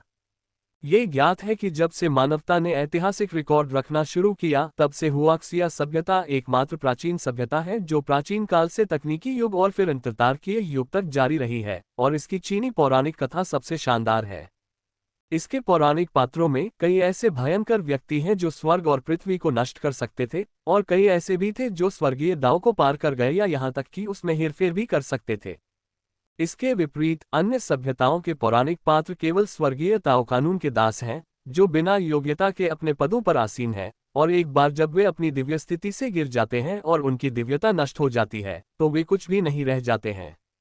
हालांकि हुआक्सिया अमर और देवता अपनी महान शक्ति का श्रेय स्वयं को देते हैं, गिरने की आपदा से नहीं डरते। अकेले स्वतंत्रता और क्षमता के दृष्टिकोण से चीनी पौराणिक कथाओं के पौराणिक पथ का भविष्य अन्य सभ्यताओं के पौराणिक पथों की तुलना में बहुत व्यापक है।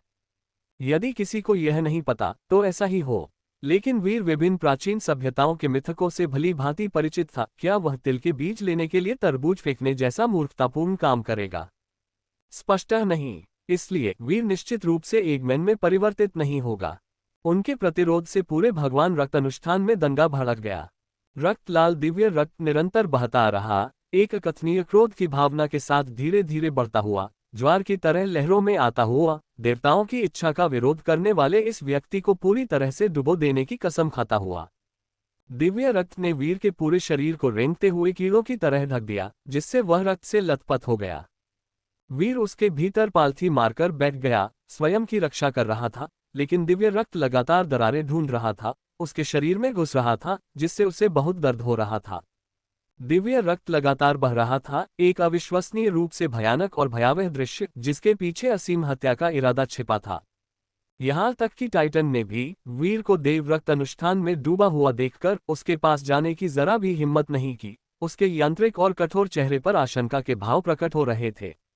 वीर को ये सब और भी असहनीय लगा। यह नहीं चल सकता। वीर को लगा कि उसे इस दिव्य रक्त की सच्चाई को उजागर करना होगा और इससे मुक्त होने का रास्ता खोजना होगा। उसने अपनी मानसिक ऊर्जा को चरम सीमा तक बढ़ाया और स्कैन करना शुरू किया, और एक अविश्वसनीय रूप से भयानक और भयावह दृश्य उसकी आंखों के सामने प्रकट हुआ। रक्त लाल कोशिकाएं प्रकट हुईं। उन्हें कोशिकाएं कहना, शायद सूक्ष्मजीव कहना अधिक उपयुक्त वर्णन होगा। ये रक्त लाल कोशिकाएं तीखे मुंहों से ढकी हुई थीं, जो लगातार खुलती और खाती रहती थीं और अविश्वसनीय रूप से क्रूर दिखती थीं।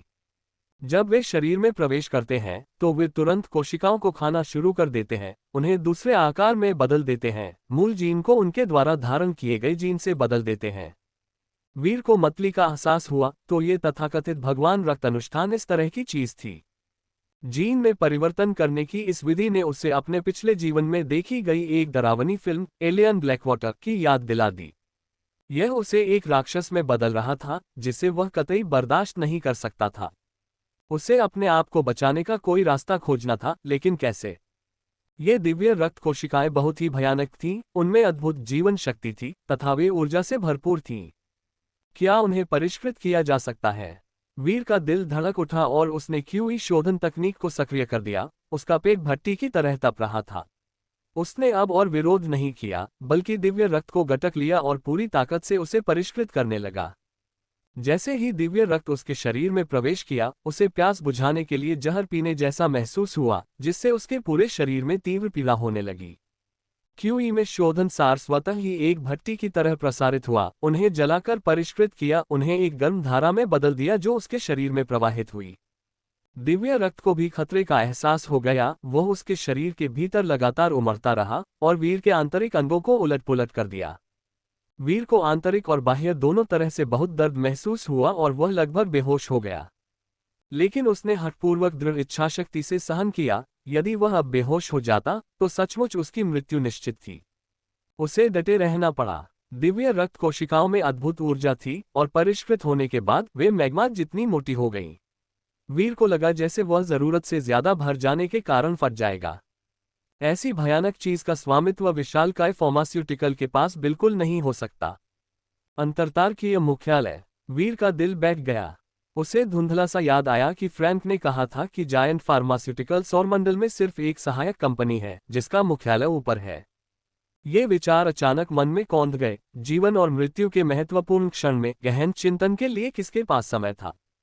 वीर ने अपनी पूरी शक्ति से सुधार किया और उसकी आनुवंशिक क्षमता जोड़ 60% जोड़ 60% जोड़ 60% तक बढ़ गई। आनुवंशिक क्षमता में वृद्धि की गति कल्पना से कहीं अधिक थी। वीर का हृदय खुशी से भर गया, ये सचमुच अच्छी बात थी। यदि वह अपने स्टोन मंकी जीन को मजबूत कर सके तो उसकी प्रतिरोधक क्षमता बहुत बढ़ जाएगी और उसकी शोधन गति भी तेज हो जाएगी। अंततः वह इन सभी दिव्य रक्त कोशिकाओं को पचा लेगा और उन्हें अपने पूरक के लिए पोषक तत्वों में बदल देगा। उनकी आनुवंशिक क्षमता रॉकेट की तरह बढ़ी और शीघ्र ही मुक्त मूल जीन बिंदु पर पहुंच गई। वीर ने निर्णायक रूप से अंक जोड़े और उनका स्टोन मंकी जीन 6 अंक तक पहुंच गया। 4 और अंक के साथ ये पूर्ण हो जाएगा। उसने पहले भी सही सोचा था। उसका शरीर स्वस्थ हो गया, उसकी जीवन शक्ति मजबूत हो गई, दिव्य रक्त को परिष्कृत करने की गति बहुत तेज हो गई और उसकी आनुवंशिक क्षमता भी अंतहीन रूप से बढ़ गई। आनुवंशिक क्षमता जोड़ 70% जोड़ 70% जोड़ 70%। वीर ने धीरे धीरे ऊपरी हाथ हासिल कर लिया, दिव्य रक्त के साथ गतिरोध तक पहुंच गया। लेकिन दिव्य रक्त ने भी इसे महसूस किया, एक एकीकृत इच्छाशक्ति के साथ, और वह उबलने लगा। वह किसी नश्वर प्राणी को देवता की इच्छा का विरोध करते हुए बर्दाश्त नहीं कर सकता था। अचानक रक्त जल तेजी से संघनित हो गया और एक ठोस रक्त आकृति बन गई जो अचानक उस पर टूट पड़ी। आहा! संतुलन तुरंत टूट गया। वीर को बहुत दर्द हो रहा था। यह इच्छा अविश्वसनीय रूप से भयानक थी, जिसका सार नश्वरता से कहीं अधिक ऊंचा था। यह अहंकारी और अभिमानी थी, सभी प्राणियों को नीची दृष्टि से देखती थी, जिससे वह प्रतिरोध करने में असमर्थ हो जाता था और धीरे धीरे उसकी चेतना डूबने लगती थी। वीर के विचार गहरे और गहरे डूबते चले गए, मानो किसी अथाह गड्ढे में गिर रहे हों, धीरे धीरे उसके मन के सबसे गहरे हिस्से में प्रवेश कर रहे थे। चारों ओर से असीम अंधकार उमड़ आया, ज्वार की तरह उमड़ता हुआ उसे अपने में समाहित कर लिया, जिससे उसके लिए फिर से जागना कठिन हो गया। इस विदेशी देवत्व का सामना करते हुए उसके हृदय में अचानक सब कुछ नष्ट करने की तीव्र इच्छा उत्पन्न हुई और उसके भीतर का स्टोन मंकी जीन शक्तिशाली रूप से धड़कने लगा, हृदय की तरह धड़कने लगा। ये कैसे शापित देवता, संत और बुद्ध हैं? मेरे लिए नाश हो जाओ। ... वीर का शरीर अनायास ही सिकुड़ गया, मानो गर्भ में पल रहा शिशु। उसके शरीर पर एक ठोस स्ट्रेटम कॉर्नियम विकसित हो गया, मानो कोई पत्थर का खोल हो जिसने उसे ढंक लिया हो और एक पत्थर का अंडा बन गया हो। पत्थर का खोल पूरी तरह से एकीकृत था, उसमें कोई रिसाव नहीं था। दिव्य रक्त की शक्ति वास्तव में बाहर ही मजबूती से अवरुद्ध थी। वीर की चेतना गहरी गहराई तक जमी हुई थी। इस महत्वपूर्ण क्षण में अवसर के एक झटके से उसका स्टोन मंकी जीन उत्तेजित हो गया। उन्होंने अपने जीन के माध्यम से समय की लंबी नदी के अंत में प्राचीन स्मृतियों और पौराणिक विरासत की खोज की, जिससे उन्हें अपने सच्चे अमर स्वभाव को खोजने की उम्मीद थी। अपने भीतर खोजो और मृत्यु से पुनर्जन्म पाओ। अध्याय 128 स्वर्ग और पृथ्वी ने मुझे बनाया। सन वुकोन। समुद्र के पार एक सुनसान द्वीप था और उस द्वीप पर एक खतरनाक चोटी थी। उस चोटी पर एक साधारण सा पत्थर टिका हुआ था। बादल उमड़ पड़े और एक के बाद एक लहरें टकराने लगीं। समय चुपचाप बहता रहा, हजारों साल, लाखों साल बहते पानी की तरह लुप्त हो गया। बंजर द्वीप, जहां कभी कोई वनस्पति नहीं थी, धीरे धीरे हरा भरा हो गया, घास और पेड़ों से आच्छादित हो गया। समुद्र से पक्षी उड़कर आते थे और सभी जीव जंतु वहां फल फूल रहे थे, यहां तक कि आड़ू के जंगल में बंदर भी उछल कूद मचा रहे थे। ये सब चुपचाप और धीरे धीरे बदल गया। बंजर द्वीप में जबरदस्त बदलाव आया, वो फूलों और फलों का पहाड़ बन गया, पक्षियों के गीतों और फूलों की खुशबू से भर गया। और वह पत्थर एक अनाम शिखर पर खड़ा आकाश, पृथ्वी, सूर्य और चंद्रमा का सार अपने में समाहित कर रहा था। अनगिनत वर्षों की हवा और वर्षा के बाद उसमें धीरे धीरे एक नवजात अज्ञानी चेतना विकसित हुई। उसकी न तो आंखें थीं, न नाक, न कान, फिर भी उसमें एक सहज आध्यात्मिकता थी जो इस विचित्र और असीम रूप से नवीन दुनिया को समझती थी। उसके हृदय में अपनी पहचान को लेकर एक प्रश्न उठा, मैं कौन हूँ? ऐसा लग रहा था जैसे किसी शांत झील में हल्की हवा बह रही हो, जिससे हल्की लहरें पैदा हो रही हो जो बाहर की ओर फैलकर काफी देर तक बनी रहीं। इसकी आत्मा भी सक्रिय हो गई, जीवन से भर गई। उसे उत्तर नहीं पता था और वह केवल आकाश, समुद्र और पृथ्वी को चुपचाप देख सकता था, चुपचाप उत्तर खोज रहा था। अनगिनत साल बीत गए, प्रेरणा की एक किरण उसके दिल में कौंधी और उसने अपना दूसरा सवाल पूछा, मैं कहाँ हूँ? हवाएं और बादल उमड़ पड़े और आकाश और पृथ्वी उलट गए, मानो सूर्य की रोशनी काले बादलों को चीरकर आगे का रास्ता रोशन कर रही हो। उसके हृदय में प्रेरणा प्रबल हो गई तथा आकाश और पृथ्वी की सभी चीजें उसकी समझ में स्पष्ट हो गईं। इस बार इसमें ज्यादा समय नहीं लगा, ये केवल 1000 वर्ष की बात थी। इसने अपना तीसरा और अंतिम प्रश्न पूछा, मैं कहाँ से आया हूँ? उसे अपना अतीत याद आ गया, क्योंकि उसने जमीन से फूल उगते, अंडों के छिलकों से पक्षी निकलते और वानरों को अपनी माताओं की गोद में मजबूत होते देखा था। उसने अपनी उत्पत्ति पर विचार किया। दिव्य गड़गड़ाहट हुई, अराजकता को चीरते हुए, स्पष्ट को गंदे से अलग करते हुए, स्वर्ग और पृथ्वी को विभाजित करते हुए तथा सभी चीजों को अलग अलग बना दिया। उन 3 प्रश्नों को पूछने के बाद जीवन को अर्थ मिलना शुरू हो गया। पत्थर में हृदय की धड़कन विकसित हुई और उसके अंदर एक अमर भ्रूण का गर्भाधान हुआ, जिसमें 9 छिद्र और 8 द्वार थे, जिससे वह सभी चीजों को सही रूप से देख सकता था। उसे एहसास हुआ कि हवा कितनी मंद थी, पक्षियों के गीत कितने आनंदपूर्ण थे और फूलों की खुशबू कितनी सुगंधित थी। जो कभी एक अस्पष्ट अनुभूति थी, वह अब एक सच्चा संवेदी अनुभव था। पत्थर का बना एक हृदय जीवंत हो उठा, उसमें रक्त प्रवाहित होने लगा, एक शक्तिशाली लय के साथ धड़कने लगा। एक बिल्कुल नए और अभूतपूर्व जीवन का जन्म हुआ। ये बहुत उत्सुकता भरा था, लगातार इस नई दुनिया का अनुभव करना। लेकिन उसे पता ही नहीं था कि कितना समय बीत गया। समय तो बस बहुत लंबा था। उसे बस सूरज का उगना और डूबना याद था, जो अंतहीन रूप से दोहराया जा रहा था, यहाँ तक कि वह समय भी भूल गया। उसने द्वीप, समुद्र, बादल, आकाश देखा, लेकिन एक मोटे पत्थर के खोल ने उसे घेर रखा था। अनगिनत साल बीत गए और वह एक कदम भी आगे नहीं बढ़ा। रेत जमा होती गई और पर्वत श्रृंखला बढ़ती गई, हर साल 1 इंच ऊपर उठती गई, धीरे धीरे अपना शरीर ऊपर की ओर उठाती गई। ये और भी आगे तक देख सकता था। पता चला कि यह एकांत खड़ी चोटी पर स्थित था, जो चट्टानों से घिरा हुआ था। पहाड़ एक द्वीप था और द्वीप भी एक पहाड़ था। द्वीप के पार एक अंतहीन महासागर था, जिसमें व्हेल मछलियां उछल रही थीं और समुद्री पक्षी खुशी से गा रहे थे। लेकिन यह अभी भी आगे नहीं बढ़ पा रहा था। स्वर्ग और पृथ्वी के सभी जीवों को स्वतंत्रतापूर्वक विचरण करते देख उसके हृदय में गहरा क्रोध उत्पन्न हो गया। क्यों? वह भी उन प्राणियों की तरह विशाल आकाश और पृथ्वी पर बेरोक-टोक और उन्मुक्त होकर दौड़ना चाहता था। ऐसा महसूस हुआ कि उसने कभी सचमुच जीवन नहीं जिया, वह जीवित होना चाहता था। लेकिन अपनी सरल चेतना में वह कभी कोई रास्ता नहीं खोज सका। केवल वह क्रोध धीरे धीरे शांत हो गया और छाती भर देने वाली द्वेष भावना में परिवर्तित हो गया, जो इस शापित पत्थर के खोल को चकनाचूर कर देना चाहता था तथा स्वर्ग और पृथ्वी को उलट पुलट कर देना चाहता था। अपने हृदय में निरंतर द्वेष रखते हुए वह अपने पिंजरे में ही फंसा रहा। अनगिनत वर्षों के बाद एक दिन एक वानर पहाड़ की तलहटी में आया। ये वानर बहुत बूढ़ा था, इसका सारा फर सफेद हो गया था, इसकी दाढ़ी जमीन पर घिसट रही थी, स्पष्टतः यह अपने अंतिम वर्षों में था। इसने इस बूढ़े वानर से एक मजबूत मृत्यु की को महसूस किया। फिर भी विडंबना यह है कि इसकी जीवन शक्ति में उतार चढ़ाव असाधारण रूप से मजबूत थे, जिससे इसे बहुत विरोधाभासी एहसास हुआ। यह एक ऐसा प्राणी था जिसे ऐप कहा जाता था, जिसे वह अक्सर आड़ू के जंगल में रहते हुए देखता था, जो प्रतिदिन आड़ू खाता था और आमतौर पर केवल 10 साल तक ही जीवित रहता था। लेकिन ये बूढ़ा वानर पूरी तरह से अलग था। वो बहुत बूढ़ा था, इतना बूढ़ा कि ऐसा लगता था कि वह किसी भी क्षण अपनी अंतिम सांस ले लेगा, फिर भी वह अडिग रहा।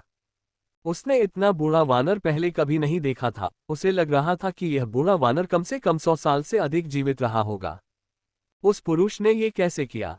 उस बूढ़े वानर के प्रति उसके मन में तीव्र जिज्ञासा उत्पन्न हुई। उसने अपनी नियति को कैसे तोड़ा? उसने अपने जीवन की सीमा कैसे पार की? उसने सहज ही महसूस किया कि यदि वह इस बूढ़े वानर का रहस्य उजागर कर सके तो शायद वह इस पत्थर के खोल को तोड़ सकेगा और एक सच्चा जीवित प्राणी बन सकेगा। और अगले ही पल उसने अपनी आंखें चौड़ी कर लीं।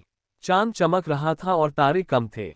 बूढ़ा बंदर अचानक आकाश की ओर एक लंबी चीख निकालता है। वह आकाश की तारों भरी रोशनी में नहाया हुआ एकांत शिखर पर खड़ा होता है।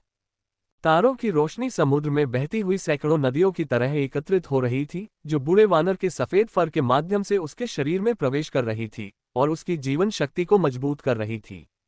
एक क्षण के लिए बूढ़ा वानर एक ब्लैक होल में परिवर्तित हो गया, जिसने अपने चारों ओर की सारी चांदनी को निगल लिया, जिससे स्वर्ग और पृथ्वी अपनी चमक खो बैठे। सूर्य और चंद्रमा का सार भक्षण। उसने इस बात को समझ लिया और एक अद्भुत लोक में गिर गया और लंबे समय तक खुद को बाहर नहीं निकाल सका, यहाँ तक कि यह भी नहीं देखा कि भोर के बाद कब बूढ़ा वानर चुपचाप चला गया। यद्यपि बूढ़ा वानर फिर कभी नहीं आया, फिर भी उसे उसका रूप बहुत याद था। वह उसकी स्मृति में अंकित हो गया, हमेशा के लिए अविस्मरणीय। उसने पुराने वानर की गतिविधियों की नकल की और सूर्य और चंद्रमा का सार खाना शुरू कर दिया। सूर्य अग्नि में था, चंद्रमा शीतल था। दो रोशनियां उस पर चमकीं, जो एक अकथनीय ऊर्जा में परिवर्तित हो गईं, जो उसके पूरे शरीर में प्रवाहित हो गई। उसके हृदय में खुशी भर गई। उसने स्पष्ट रूप से महसूस किया कि उसकी आंतरिक शक्ति और भी प्रबल हो रही है और उसका ज्ञान और भी स्पष्ट हो रहा है। अगर वह इसी तरह चलता रहा तो एक दिन वह इस शापित पिंजरे को तोड़ सकेगा। 1000 साल में एक बार मिलने वाले अवसर ने इसे नया जीवन दिया। ज्वार भाटा उठता और गिरता, सूर्य उदय होता और अस्त होता। और भी करोड़ों वर्ष बीत गए। वह सफेद दाढ़ी वाला बूढ़ा बंदर बहुत पहले ही धूल में मिल चुका था। वह अब भी हर दिन सूर्य और चंद्रमा का सार ग्रहण करता रहा, बिना रुके। उसका हृदय धीरे धीरे शांत होता गया, शक्ति संचित करता गया, उस दिन का इंतजार करता रहा जब वह पत्थर से मुक्त हो जाएगा। लेकिन इस दिन पहाड़ के नीचे से भयभीत चीखों की एक श्रृंखला गूंज रही थी। बंदरों की चीखें, बाघों की दहाड़, पक्षियों की आवाजें। विशाल पर्वतीय द्वीप अराजकता में था, हर जगह भयभीत चीखें गूंज रही थीं। उसने आश्चर्य से देखा, एक लाल रोशनी आसमान में उड़ती हुई। दूर क्षितिज से किसी अज्ञात समय एक लाल ज्वार उठा, आकाश की ओर बढ़ रहा था, भारी आभा के साथ बह रहा था, स्वर्ग और पृथ्वी को पूरी तरह से निगलने की धमकी दे रहा था। आकाश और पृथ्वी उलट गए, आकाश में लाल रंग का सागर छा गया, मानो दुनिया का अंत आ गया हो। जहां भी लाल ज्वार पहुंचा, जीवन समाप्त हो गया, पौधे मुरझा गए और जीवंत दुनिया मृत्यु की भूमि बन गई। पहाड़ी द्वीप पर पक्षी और जानवर सभी दिशाओं में भाग गए। लेकिन यह एक अलग द्वीप था, वे कहां भाग सकते थे। जल्द ही लाल ज्वार तट पर आ गया। जहां भी वह गया, पक्षी और जानवर बेबस होकर उसमें समा गए और पीछे रह गए सिर्फ सफेद हड्डियां। एक क्षण में सांसारिक स्वर्ग सांसारिक नरक में परिवर्तित हो गया। और वह लाल ज्वार अथक था, ऐसा प्रतीत होता था कि वह केवल खतरनाक शिखर पर स्थित पत्थर की ओर बढ़ रहा था, लहर दर लहर, ज्वार दर ज्वार, अंतहीन रूप से। इसके अलावा एक दबंग इच्छाशक्ति ने उस पर आक्रमण किया, उसकी इच्छाशक्ति को धो डालने और उसे पूरी तरह से प्रतिस्थापित करने का प्रयास किया। उसकी आत्मा को तीव्र पीड़ा हुई और वह तुरंत क्रोधित हो उठी। उसके हृदय में दबा हुआ असीम द्वेष अचानक उमड़ पड़ा। धत्तेरी की, यदि मैं इस पत्थर के खोल को नहीं तोड़ सकता तो क्या ये शापित चीज मेरी आत्मा को भी विचलित करेगी? वह क्रोधित, उत्तेजित और जुनूनी था। वह अपनी मुट्ठियों से इस शापित पत्थर के खोल को चकनाचूर करना चाहता था, इस आकाश और पृथ्वी को उलट पुलट कर देना चाहता था जिसने उसे बांध रखा था। द्वेष अचानक आकाश में उमड़ पड़ा, उसके शरीर से फूट पड़ा, मानो कोई अदृश्य लोहे की छड़ आकाश को भेद रही हो तथा हवा और बादलों में परिवर्तन ला रही हो। लाल ज्वार बहुत अधिक चौंक गया, मानो उसका सामना उसके शत्रु से हो गया हो, और वह तेजी से पीछे हटने लगा। लेकिन उसके हृदय में द्वेष पहले ही पनप चुका था, वह इतनी आसानी से कैसे जाने दे सकता था। उसने अपनी मुट्ठियां भींच लीं और उन्हें अपने सामने रखे कठोर पत्थर के खोल पर जोर से पटक दिया। मैं चाहता हूं कि यह आकाश अब मेरी आंखों को धुंधला न करे। मैं चाहता हूं कि यह धरती अब मेरे दिल को न दफनाए। Dot dot dot boom. आकाश और पृथ्वी बिखर गए। प्रकाश का एक सुनहरा स्तंभ सीधे बादलों में फैल गया। एक विशाल आध्यात्मिक शक्ति स्वर्ग और पृथ्वी को भर रही थी, तीनों लोकों को हिला रही थी। सभी प्राणियों के हृदय में एक अहंकारी और जंगली आवाज गूंज उठी। यह नए जीवन का आनंद था, अस्तित्व का क्रंदन था। स्वर्ग, धरती, जिंदगी, मैं, सूरज, वो, कांग। एक छोटा पत्थर बंदर अपने पिंजरे से बाहर निकला, भयभीत भाव से पीछे हटते लाल ज्वार को देखा, अपने दांत दिखाए और अचानक अपना मुंह खोलकर सांस ली। असीम चूषण ने लाल ज्वार को लाल रेखा में बदल दिया और तेजी से उसे अपने शरीर में समाहित कर लिया। इसके बाद हवा और धुआं शांत हो गया और स्वर्ग और पृथ्वी पर शांति लौट आए। हिचकी, पत्थर बंदर ने अपना गोल पेट रगड़ा, पूरा पेट। लेकिन अचानक उसने अपना सिर नीचे कर लिया, उसका हृदय आश्चर्य से भर गया। मेरा नाम क्यों है? मैं खुद को सुन वुकोन क्यों कहता हूं? ये गहरी स्मृति में चला गया, मानो कुछ याद आ रहा हो, फिर भी ऐसा भी मानो कुछ भी याद नहीं आ रहा हो। एक क्षण के लिए विशाल आकाश और पृथ्वी में केवल उसकी अकेली आकृति खड़ी रही, अनंत उदासी में खोई हुई। वूश, हवा चली और आकाश और पृथ्वी ठंडे हो गए। दुनिया रुक गई। डॉट डॉट डॉट टकराना। वीर की आंखें अचानक खुल गईं, मानो आकाश में बिजली चमक रही हो और अंधेरे को चीर रही हो। उसके शरीर पर पड़ा पत्थर का खोल टुकड़े टुकड़े होकर बिखर गया। वह अपनी पूरी ऊंचाई पर उठ खड़ा हुआ, पिंजरे से मुक्त हो गया, पूरी तरह से बदल गया। ऊर्जा उसके भीतर प्रस्फुटित हो रहे मैग्मा की तरह उमड़ रही थी, लहर दर लहर अजय, यहाँ तक कि उसके चारों ओर की हवा को विकृत कर रही थी, क्योंकि लहरें बाहर की ओर फैल रही थीं। जहां वीर खड़ा था वहां एक विशाल भंवर बन गया जो शून्य क्षेत्र को हिला रहा था। उनमें भी एक जबरदस्त परिवर्तन आया, उनका शरीर लगातार लंबा होता गया और उनकी लंबाई 1.98 मीटर तक पहुंच गई। उसके शरीर के भीतर जीन लगातार चमक रहे थे। स्टोन मन की जीन जोड़ एक जोड़ एक जोड़ एक, साइकोकाइनेसिस जीन जागृति जोड़ एक जोड़ एक जोड़ एक, आध्यात्मिकता जीन जागृति जोड़ एक जोड़ एक जोड़ एक, और अंत में वीर के जीवन गुण नाटकीय रूप से बन गए। नाम वीर। जीवन शक्ति 88.9। आदिम जीन स्टोन मन की जीन 10। मूल जीन वानर जीन 10। पाषाण भ्रूण जीन 10। Adrenaline gene 1। आत्मा जीन 9। मनोगतिकी जीन 4। आध्यात्मिकता जीन 3। आनुवंशिक क्षमता 18%। अध्याय 129 पौराणिक इच्छा। वीर ने धीरे धीरे अपनी आंखें खोली, उसके शरीर में एक महान परिवर्तन हो रहा था। उसके भीतर से ऊर्जा तरंगों के रूप में बाहर निकल रही थी, जिसे दबाया नहीं जा सकता था, शून्य क्षेत्र को मोड़ते हुए और दृश्यमान लहरें बनाते हुए जो बाहर की ओर लुढ़क रही थी। कुछ समय के लिए वह स्थान जहां वह खड़ा था तूफान का केंद्र बन गया। वीर ने चुपचाप अपनी हथेलियों को देखा, आत्मनिरीक्षण किया और महसूस किया कि एक राजसी ऊर्जा झरने की तरह बह रही है, निरंतर, हर कोशिका, रक्त की हर बूंद, हर अंग में व्याप्त। उसके शरीर का हर हिस्सा अंदर और बाहर ऊर्जा से व्याप्त था, जिसमें अपार शक्ति थी। यद्यपि उनका भौतिक शरीर भौतिक था, फिर भी इसमें पहले से ही ऊर्जा की कुछ अलौकिक विशेषताएं विद्यमान थीं, जो वास्तविक और भ्रामक के बीच विद्यमान थीं, अविश्वसनीय रूप से अद्भुत। क्या यह ऊर्जा रूपांतरण है? वीर को थोड़ा आश्चर्य हुआ, उसके अपने परिवर्तन इतने बड़े थे कि उसे भी विश्वास करना थोड़ा कठिन लगा। यदि संपूर्ण भौतिक शरीर को ऊर्जा में रूपांतरित कर दिया जाए, तो वह हर कदम पर शून्य क्षेत्र की ऊर्जा को आसानी से नियंत्रित कर सकता है, असाधारण शक्ति प्राप्त कर सकता है। यह एक साधक अभिजात वर्ग का क्षेत्र था। मानव शरीर एक भौतिक जीवन रूप है जो शुरू में पुनर्तः भौतिक होता है और असाधारणता की ओर बढ़ने की प्रक्रिया ऊर्जा रूपांतरण की प्रक्रिया है। एक बार जब प्रत्येक कोशिका अपना ऊर्जा रूपांतरण पूरा कर लेती है, तो मानव शरीर स्वर्ग और ब्रह्मांड के साथ प्रतिध्वनित हो सकता है, जिससे एक अकथनीय संबंध बन जाता है। सांस लेने के माध्यम से वे ब्रह्मांड की ऊर्जा को अपने शरीर में अवशोषित कर सकते हैं तथा उसे अपनी शक्तिशाली जीवन शक्ति में बदल सकते हैं। इसके अलावा जैसे जैसे ऊर्जा रूपांतरण जारी रहता है, कृषक अंततः हवा और ओस पर निर्वाह कर सकते हैं, भोजन की बाधाओं से पूरी तरह मुक्त हो सकते हैं, पोषक तत्वों को सीधे ब्रह्मांड ऊर्जा से प्रतिस्थापित कर सकते हैं और इसे मानव ऊर्जा में परिवर्तित कर सकते हैं। ब्रह्मांड में भोजन के माध्यम से ऊर्जा की पूर्ति करना सबसे निम्न श्रेणी का तथा सबसे कम कुशल तरीका है।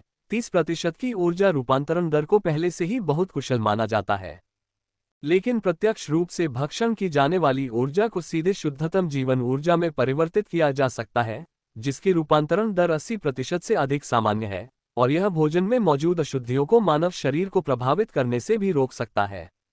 ये ब्रह्मांड में उन्नत जीवन रूपों के लिए भी सामान्य जीवित रहने की विधि है। भोजन केवल जीव की इच्छा को संतुष्ट करने के लिए है, जो वैकल्पिक हो जाता है। यह विशेषता प्राचीन पृथ्वी पर विभिन्न सभ्यताओं के मिथकों में दर्ज है, और चीनी पौराणिक कथाओं में इसे बिगु अनाज से परहेज कहा जाता है। मानव शरीर में ऊर्जा परिवर्तन होने के बाद उसकी सांसें स्वर्ग और ब्रह्मांड के साथ प्रतिध्वनित होती हैं, उसका चयापचय बदल जाता है, उसका जीवन सार एक उच्च स्तरीय जीवन रूप में विकसित होता है, और उसका जीवन काल स्वाभाविक रूप से बढ़ जाता है। असाधारण के पहले चरण में एक कल्टीवेटर एलीट का जीवन काल कम से कम 300 वर्ष का होता है। वीर ने आत्मनिरीक्षण किया और पाया कि उसका स्टोन मंकी जीन आश्चर्यजनक रूप से 6 अंक से बढ़कर एक ही बार में पूरे 10 अंक तक पहुंच गया था, और उसका साइकोकाइनेसिस जीन और आध्यात्मिकता जीन दोनों पहले ही जागृत हो चुके थे तथा बहुत ऊंचे स्कोप पर पहुंच गए थे, तथा उसकी जीवन शक्ति 88.9 तक पहुंच गई थी। ये वास्तव में एक पूर्ण कायापलट था। अगर वह पहले मछली था तो अब वह ड्रैगन जैसी मूंछों और सींगों वाला ड्रैगन मछली था। हालांकि वह अभी भी मछली ही था, लेकिन उसकी आंतरिक प्रकृति सांसारिकता से आंशिक रूप से ऊपर उठ चुकी थी, एक असाधारण सार से संपन्न थी, और अभी अभी अपनी चमक दिखाने लगी थी। बस एक और कदम और वह ड्रैगन गेट पर छलांग लगा सकता था और 9 स्वर्गों के ऊपर उड़ते हुए एक सच्चे ड्रैगन में परिवर्तित हो सकता था। ये सभी परिवर्तन इतने बड़े थे कि वीर स्वयं भी पूरी तरह से चकित था। ये वास्तव में कैसे हुआ? उसने भगवान रक्त अनुष्ठान के कांच के केबिन को देखा। पहले की भयानक भगवान रक्त कोशिकाएं पूरी तरह से गायब हो गई थीं। केवल धुंधले तालाब के पानी को छोड़कर रक्त के रंग का कोई निशान नहीं दिख रहा था। अपनी पुरानी यादों को याद करते हुए वीर की अभिव्यक्ति अजीब हो गई और उसके दिमाग में एक भयानक अनुमान स्पष्ट रूप से बन गया। क्या ऐसा हो सकता है कि ये सभी ईश्वरीय रक्त कोशिकाएं मेरे द्वारा खा ली गईं, जिससे मेरी आनुवंशिक क्षमता तेजी से बढ़ गई और मेरे जीन तुरंत इतने उच्च स्तर तक मजबूत हो गए? लेकिन मैं इतनी बड़ी मात्रा में ऊर्जा को इतनी जल्दी कैसे पचा सकता हूँ? वीर के मन में अनेक प्रश्न घूम रहे थे। उसे ऐसा लग रहा था जैसे उसके भीतर कोई भूत छिपा है, जो कभी कभी उसके साथ हस्तक्षेप करने के लिए उभर आता है। इस दृश्य ने उसे भयभीत कर दिया। उसने गहरी बेचैनी महसूस की, अपने पिछले बदलावों को ध्यानपूर्वक याद किया, और उसके मन में एक अविश्वसनीय रूप से विद्रोही चीख फूट पड़ी। स्वर्ग और पृथ्वी ने मुझे जन्म दिया, सन वुकोंग। वीर की आंखों के सामने उसे एक बंदर पत्थर तोड़कर आकाश की ओर दहाड़ता हुआ दिखाई दिया, जिसका चेहरा अतुलनीय रूप से क्रूर था। विरासत स्मृति। वीर ने एक क्षण सोचा, फिर तुरंत अपना सिर हिला दिया। नहीं, यह इतना आसान नहीं है। यदि उसने जो देखा वह बंदर के जन्म का दृश्य था, तो क्या उसे चिल्लाना नहीं चाहिए था, स्वर्ग और पृथ्वी ने मुझे जन्म दिया, सुन वुकोंग। स्वर्ग के समान महान ऋषि भी जब पैदा हुए थे तो अविश्वसनीय रूप से कमजोर थे। वह अपने भविष्य के नाम को कैसे जान सकते थे? तो फिर ये क्या है? ये स्मृति जैसा है, फिर भी स्मृति नहीं है। वीर को अपनी आत्मा की निद्रा की याद आई, जिसमें लाखों वर्षों के बाद पहाड़ी पत्थर पर चेतना का विकास, सूर्य और चंद्रमा के सार को अवशोषित करना सीखना, तथा अंततः लालज्वार की आपदा का सामना करना शामिल था। जब सन वुकोन पत्थर से बाहर निकला, उसकी दुष्टता आसमान तक पहुंच गई, अराजकता फैल गई, तथा तीनों लोकों में उथल पुथल मच गई। लाल ज्वार सूखे पत्तों की तरह बह गया। सुन वुकोन ने उसे पूरी तरह निगल लिया, मानो उसने कोई बढ़िया टॉनिक खा लिया हो। ये सभी दृश्य उन्हें याद आ गए। उस लाल ज्वार में प्रकट हुई आभा सभी जीवित प्राणियों का सफाया कर रही थी और सभी चीजों को निगल रही थी। वीर को बहुत परिचित लगी। ये हो सकता है। वीर चौंक गया, यह महसूस करते हुए कि यह वास्तव में ईश्वर रक्त कोशिकाओं में मौजूद दबंग अनाम चेतना थी, जिसने पहले उस पर आक्रमण किया था, जिससे उसकी चेतना मृत मौन की स्थिति में आ गई थी। क्या ऐसा हो सकता है कि यह उसके शरीर में गहराई तक प्रवेश कर गया हो तथा उसके मिथक जीन में मौजूद सन वुकोन की महान ऋषि इच्छा को ठेस पहुंचा हो? वीर ने जितना अधिक इसके बारे में सोचा, उतना ही उसे लगा कि यह संभव है। मिथक होगा। मिथक अविनाशिता अनुमान के अनुसार जब पौराणिक कथाओं में व्यक्ति अत्यंत शक्तिशाली हो जाते हैं और सर्वोच्च देवता और दानव के स्तर तक पहुंच जाते हैं, तो उनका अस्तित्व ही एक असाधारण विशेषता बन जाता है और वे किसी विशेष शक्ति के अवतार बन जाते हैं। प्रत्येक सर्वोच्च देवता और दानव ब्रह्मांड में अद्वितीय और अपूरणीय है। शरीर, आत्मा, स्मृति सभी एक हो जाते हैं। एक अमर मिथक इच्छाशक्ति का निर्माण करते हैं जो स्वर्ग और पृथ्वी को बदल सकती है। भले ही वे राख में बदल जाएं, लेकिन जब तक सांस बाकी है, सही अवसर मिलने पर वे पुनर्जीवित हो सकते हैं। जहां तक चीनी पौराणिक कथाओं में अजेय दिव्य श्रेणी के अस्तित्व सन वुकोन का प्रश्न है, वीर ने यह मानने से इनकार कर दिया कि वह अपने पीछे कोई इच्छा शक्ति नहीं छोड़ गया होगा। ये सोचते ही उसे अचानक समझ आ गया, यद्यपि स्टोन मंकी जीन केवल एक आदिम जीन है, ये आखिरकार सन वुकोन के दांव का प्रारंभिक बिंदु है, इसलिए ये स्वाभाविक रूप से सन वुकोन की महान ऋषि इच्छा का एक निशान बरकरार रखता है। यद्यपि यह बहुत कम था, लेकिन यह ऐसी चीज नहीं थी जिसका मुकाबला ये ईश्वर रक्त कोशिकाएं कर सकती थीं। महान ऋषि विल मूलतः गहरी सुप्त अवस्था में थे और वीर को इसे स्वयं जागृत करने में अज्ञात समय लगा होगा। लेकिन इन देवरक्त कोशिकाओं ने मूर्खतापूर्ण तरीके से इसे भड़का दिया, जिसके परिणामस्वरूप महान ऋषि विल जागृत हो गए और उनका दुखद अंत हुआ, जिससे वीर को लाभ हुआ। वीर को एहसास हुआ कि तथाकथित पौराणिक विरासत सिर्फ साधारण पौराणिक स्मृति नहीं थी, बल्कि इसमें मिथक इच्छा भी निहित थी। नुवा द्वारा आकाश को सुधारने से लेकर हुई द्वारा सूर्य पर निशाना साधने, कुफू द्वारा सूर्य का पीछा करने, युगोन द्वारा पहाड़ों को हिलाने तक, पौराणिक युग की ये पौराणिक आकृतियां क्रमशः स्वर्ग और पृथ्वी के सर्वोच्च प्राणियों के रूप में विकसित हुईं, सभी जीवित प्राणियों के शिखर पर विराजमान। जिस दांव पर वे चले वह अविश्वसनीय रूप से कठिन था, अंततः शिखर पर पहुंचकर उनकी शानदार गाथाएं मानवीय अपेक्षाओं से कहीं बढ़कर थीं। एक शरीर में एकत्रित महान शक्ति, सूर्य और चंद्रमा को हिलाने, पहाड़ों और नदियों को हिलाने, स्वर्ग और पृथ्वी को बदलने में सक्षम। चीन में कभी भी जन्मजात देवत्व नहीं था, केवल निरंतर आत्म सुधार की भावना थी। वह विल जिसने बिना झुके सैकड़ों कठिनाइयों को सहन किया, बहुत ही मार्मिक था। यदि कोई इस मिथक इच्छा का अनुभव कर सके और प्राचीन देवताओं और राक्षसों की भावना को महसूस कर सके, तो यह निस्संदेह उसके ताव हृदय को मजबूत करेगा, उसे दृढ़ और अविचल बनाएगा तथा सभी बाधाओं को दूर करेगा। वीर ठीक इसी अवस्था में था। इस क्षण उसके अतीत के भय, झिझक और भ्रम दूर हो गए थे। उसका माइंड जीन पूरी तरह से साफ हो गया था, सारी धूल को साफ कर दिया था, अंदर और बाहर से क्रिस्टल ग्लास की तरह साफ। बोधि में मूलतः कोई वृक्ष नहीं है, न ही कोई दर्पण स्टैंड है। चूंकि शुरू में कुछ भी नहीं है, तो धूल कहां से उठेगी। उन्होंने सन वुकोन की अदम्य और अडिग इच्छाशक्ति को महसूस किया। पत्थर एक निर्जीव वस्तु है, फिर भी वह मांस और रक्त जीवन को जन्म दे सकता है। इसके लिए कितनी विशाल इच्छाशक्ति की आवश्यकता होती है। क्षय को आश्चर्य में बदलना, सृजन को उलट देना, नए आकाश के आगमन के लिए सूर्य और चंद्रमा को बुलाने का साहस करना। एक वाक्य में हजारों शब्द संक्षेपित, स्वर्ग और पृथ्वी ने मुझे जन्म दिया। सन वुकोन। सन वुकोन का भौतिक शरीर शक्तिशाली, अविनाशी था, जो भौतिकवाद की पराकाष्ठा तक पहुंच गया था। माइंड मंकी के नाम से भी प्रसिद्ध, उनकी माइंड जीन शक्ति ने तीनों लोकों को हिलाकर रख दिया। सदैव परिवर्तनशील, उनका आदर्शवाद भी अपनी सीमा तक पहुंच गया। सन वुकोन स्वयं दो ब्रह्मांडीय नियमों, भौतिकवाद और आदर्शवाद के संयोजन का परिणाम थे, जिनमें ब्रह्मांड के सबसे गहनतम गूढ़ सत्य निहित थे। उनका जन्म ही एक चमत्कार था, उनकी क्षमताएं असीम थीं और आगे चलकर उनका सर्वोच्च देवता और दानव बनना स्वाभाविक ही था। शायद बौद्ध धर्म के हस्तक्षेप के कारण अनजाने में ही उनका भविष्य अधर में लटक गया। लेकिन कोई बात नहीं, अब वीर के लिए सन वुकोन के पौराणिक पथ पर चल पाना निश्चित रूप से अविश्वसनीय भाग्य का एक झटका था, जिसमें असीम रूप से विशाल भविष्य था। इस अवसर के माध्यम से जीन सूत्र के बारे में वीर की समझ गहरी हो गई। यद्यपि जीन सूत्र सरल है, लेकिन प्रत्येक सूत्र मिथक संवर्धन के सार को काटता है, जिसमें सबसे गहनतम सत्य निहित है। स्टोन मंकी जीन एक भौतिकवादी जीन है, जो भौतिक शरीर को मजबूत बनाता है, इसे ब्लेड और भालों के प्रति अभेद्य बनाता है, पानी और आग से प्रतिरक्षित बनाता है। भौतिकवाद स्वर्ग और पृथ्वी को हिला देता है। मन जीन एक आदर्शवादी जीन है, एक अदृश्य मन जीन शक्ति जो ब्रह्मांड की ऊर्जा को आकर्षित करती है। आदर्शवाद सब कुछ बदल देता है। पत्थर को बंदर में बदलना माइंड जीन की महान शक्ति के बिना असंभव होगा। वीर का हृदय एक गहरी समझ से भर गया। लक्ष्य के जीवन में उतार चढ़ाव ठीक हो गए हैं, पूरी तरह से खत्म कर दो। एक ठंडा, जानलेवा इरादा। वीर ने देखा तो एक विशालकाय आकृति छोटे पहाड़ की तरह उछलती हुई आ रही थी। उसकी एक आंख से प्रकाश की एक प्रचंड किरण निकली, जो अत्यंत तीव्र थी और सब कुछ चीरती हुई निकल रही थी।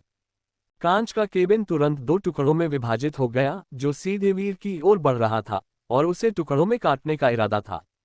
भिन्न भिन्न शून्य क्षेत्र कंपनित हो उठा। वीर की आंखें एक मंद प्रकाश से चमक उठी और उसकी भौहों के बीच एक अदृश्य लहर फैल गई। आसपास की हवा को एक अदृश्य शक्ति द्वारा खींचा और एकत्रित किया गया, जो पदार्थ की तरह ठोस हो गई, चमकने लगी तथा एक भौतिक दर्पण में संघनित हो गई।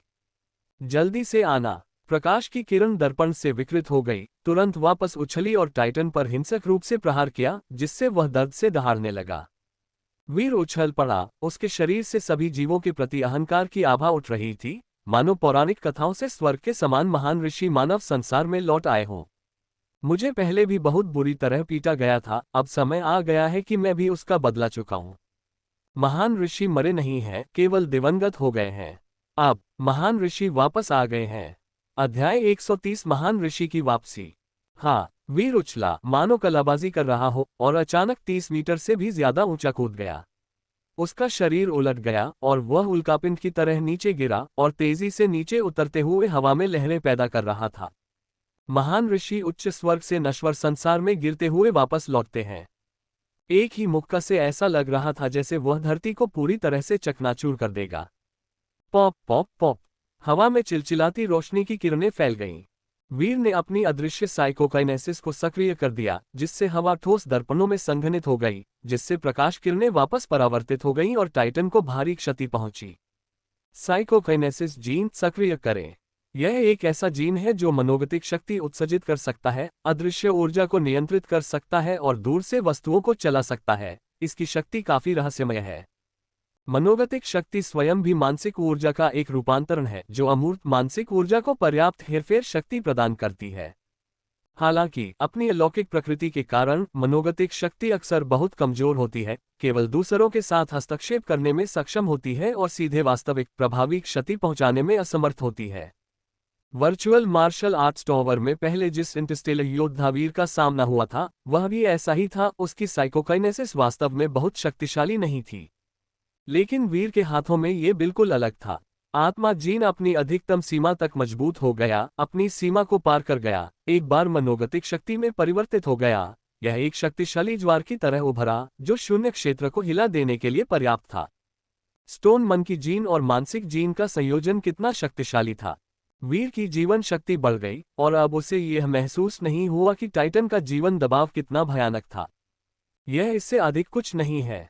महान ऋषि इच्छाशक्ति एक साहसी और निडर इच्छाशक्ति है, जो कानूनविहीन और अनियंत्रित होकर उच्च और शक्तिशाली स्वर्गीय न्यायालय की अवहेलना करने का साहस रखती है। यहाँ तक कि सभी जीवित प्राणियों के भाग्य के उच्च और शक्तिशाली अधिपति को भी उसने हवा में गायब करने का साहस किया, जिससे तीनों लोग उलट पुलट हो गए।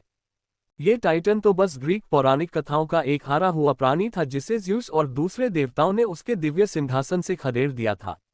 डरने की क्या बात थी।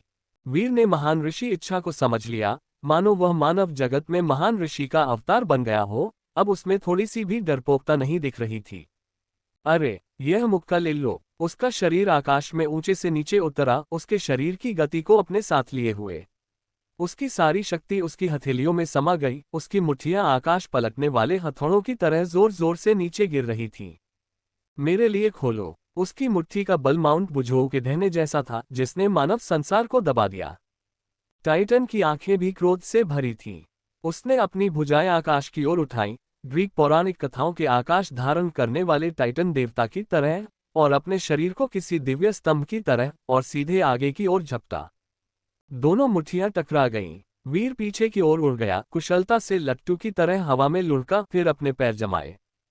टाइटन का शरीर भी हिंसक रूप से हिल गया। वीर का दिल तुरंत शांत हो गया।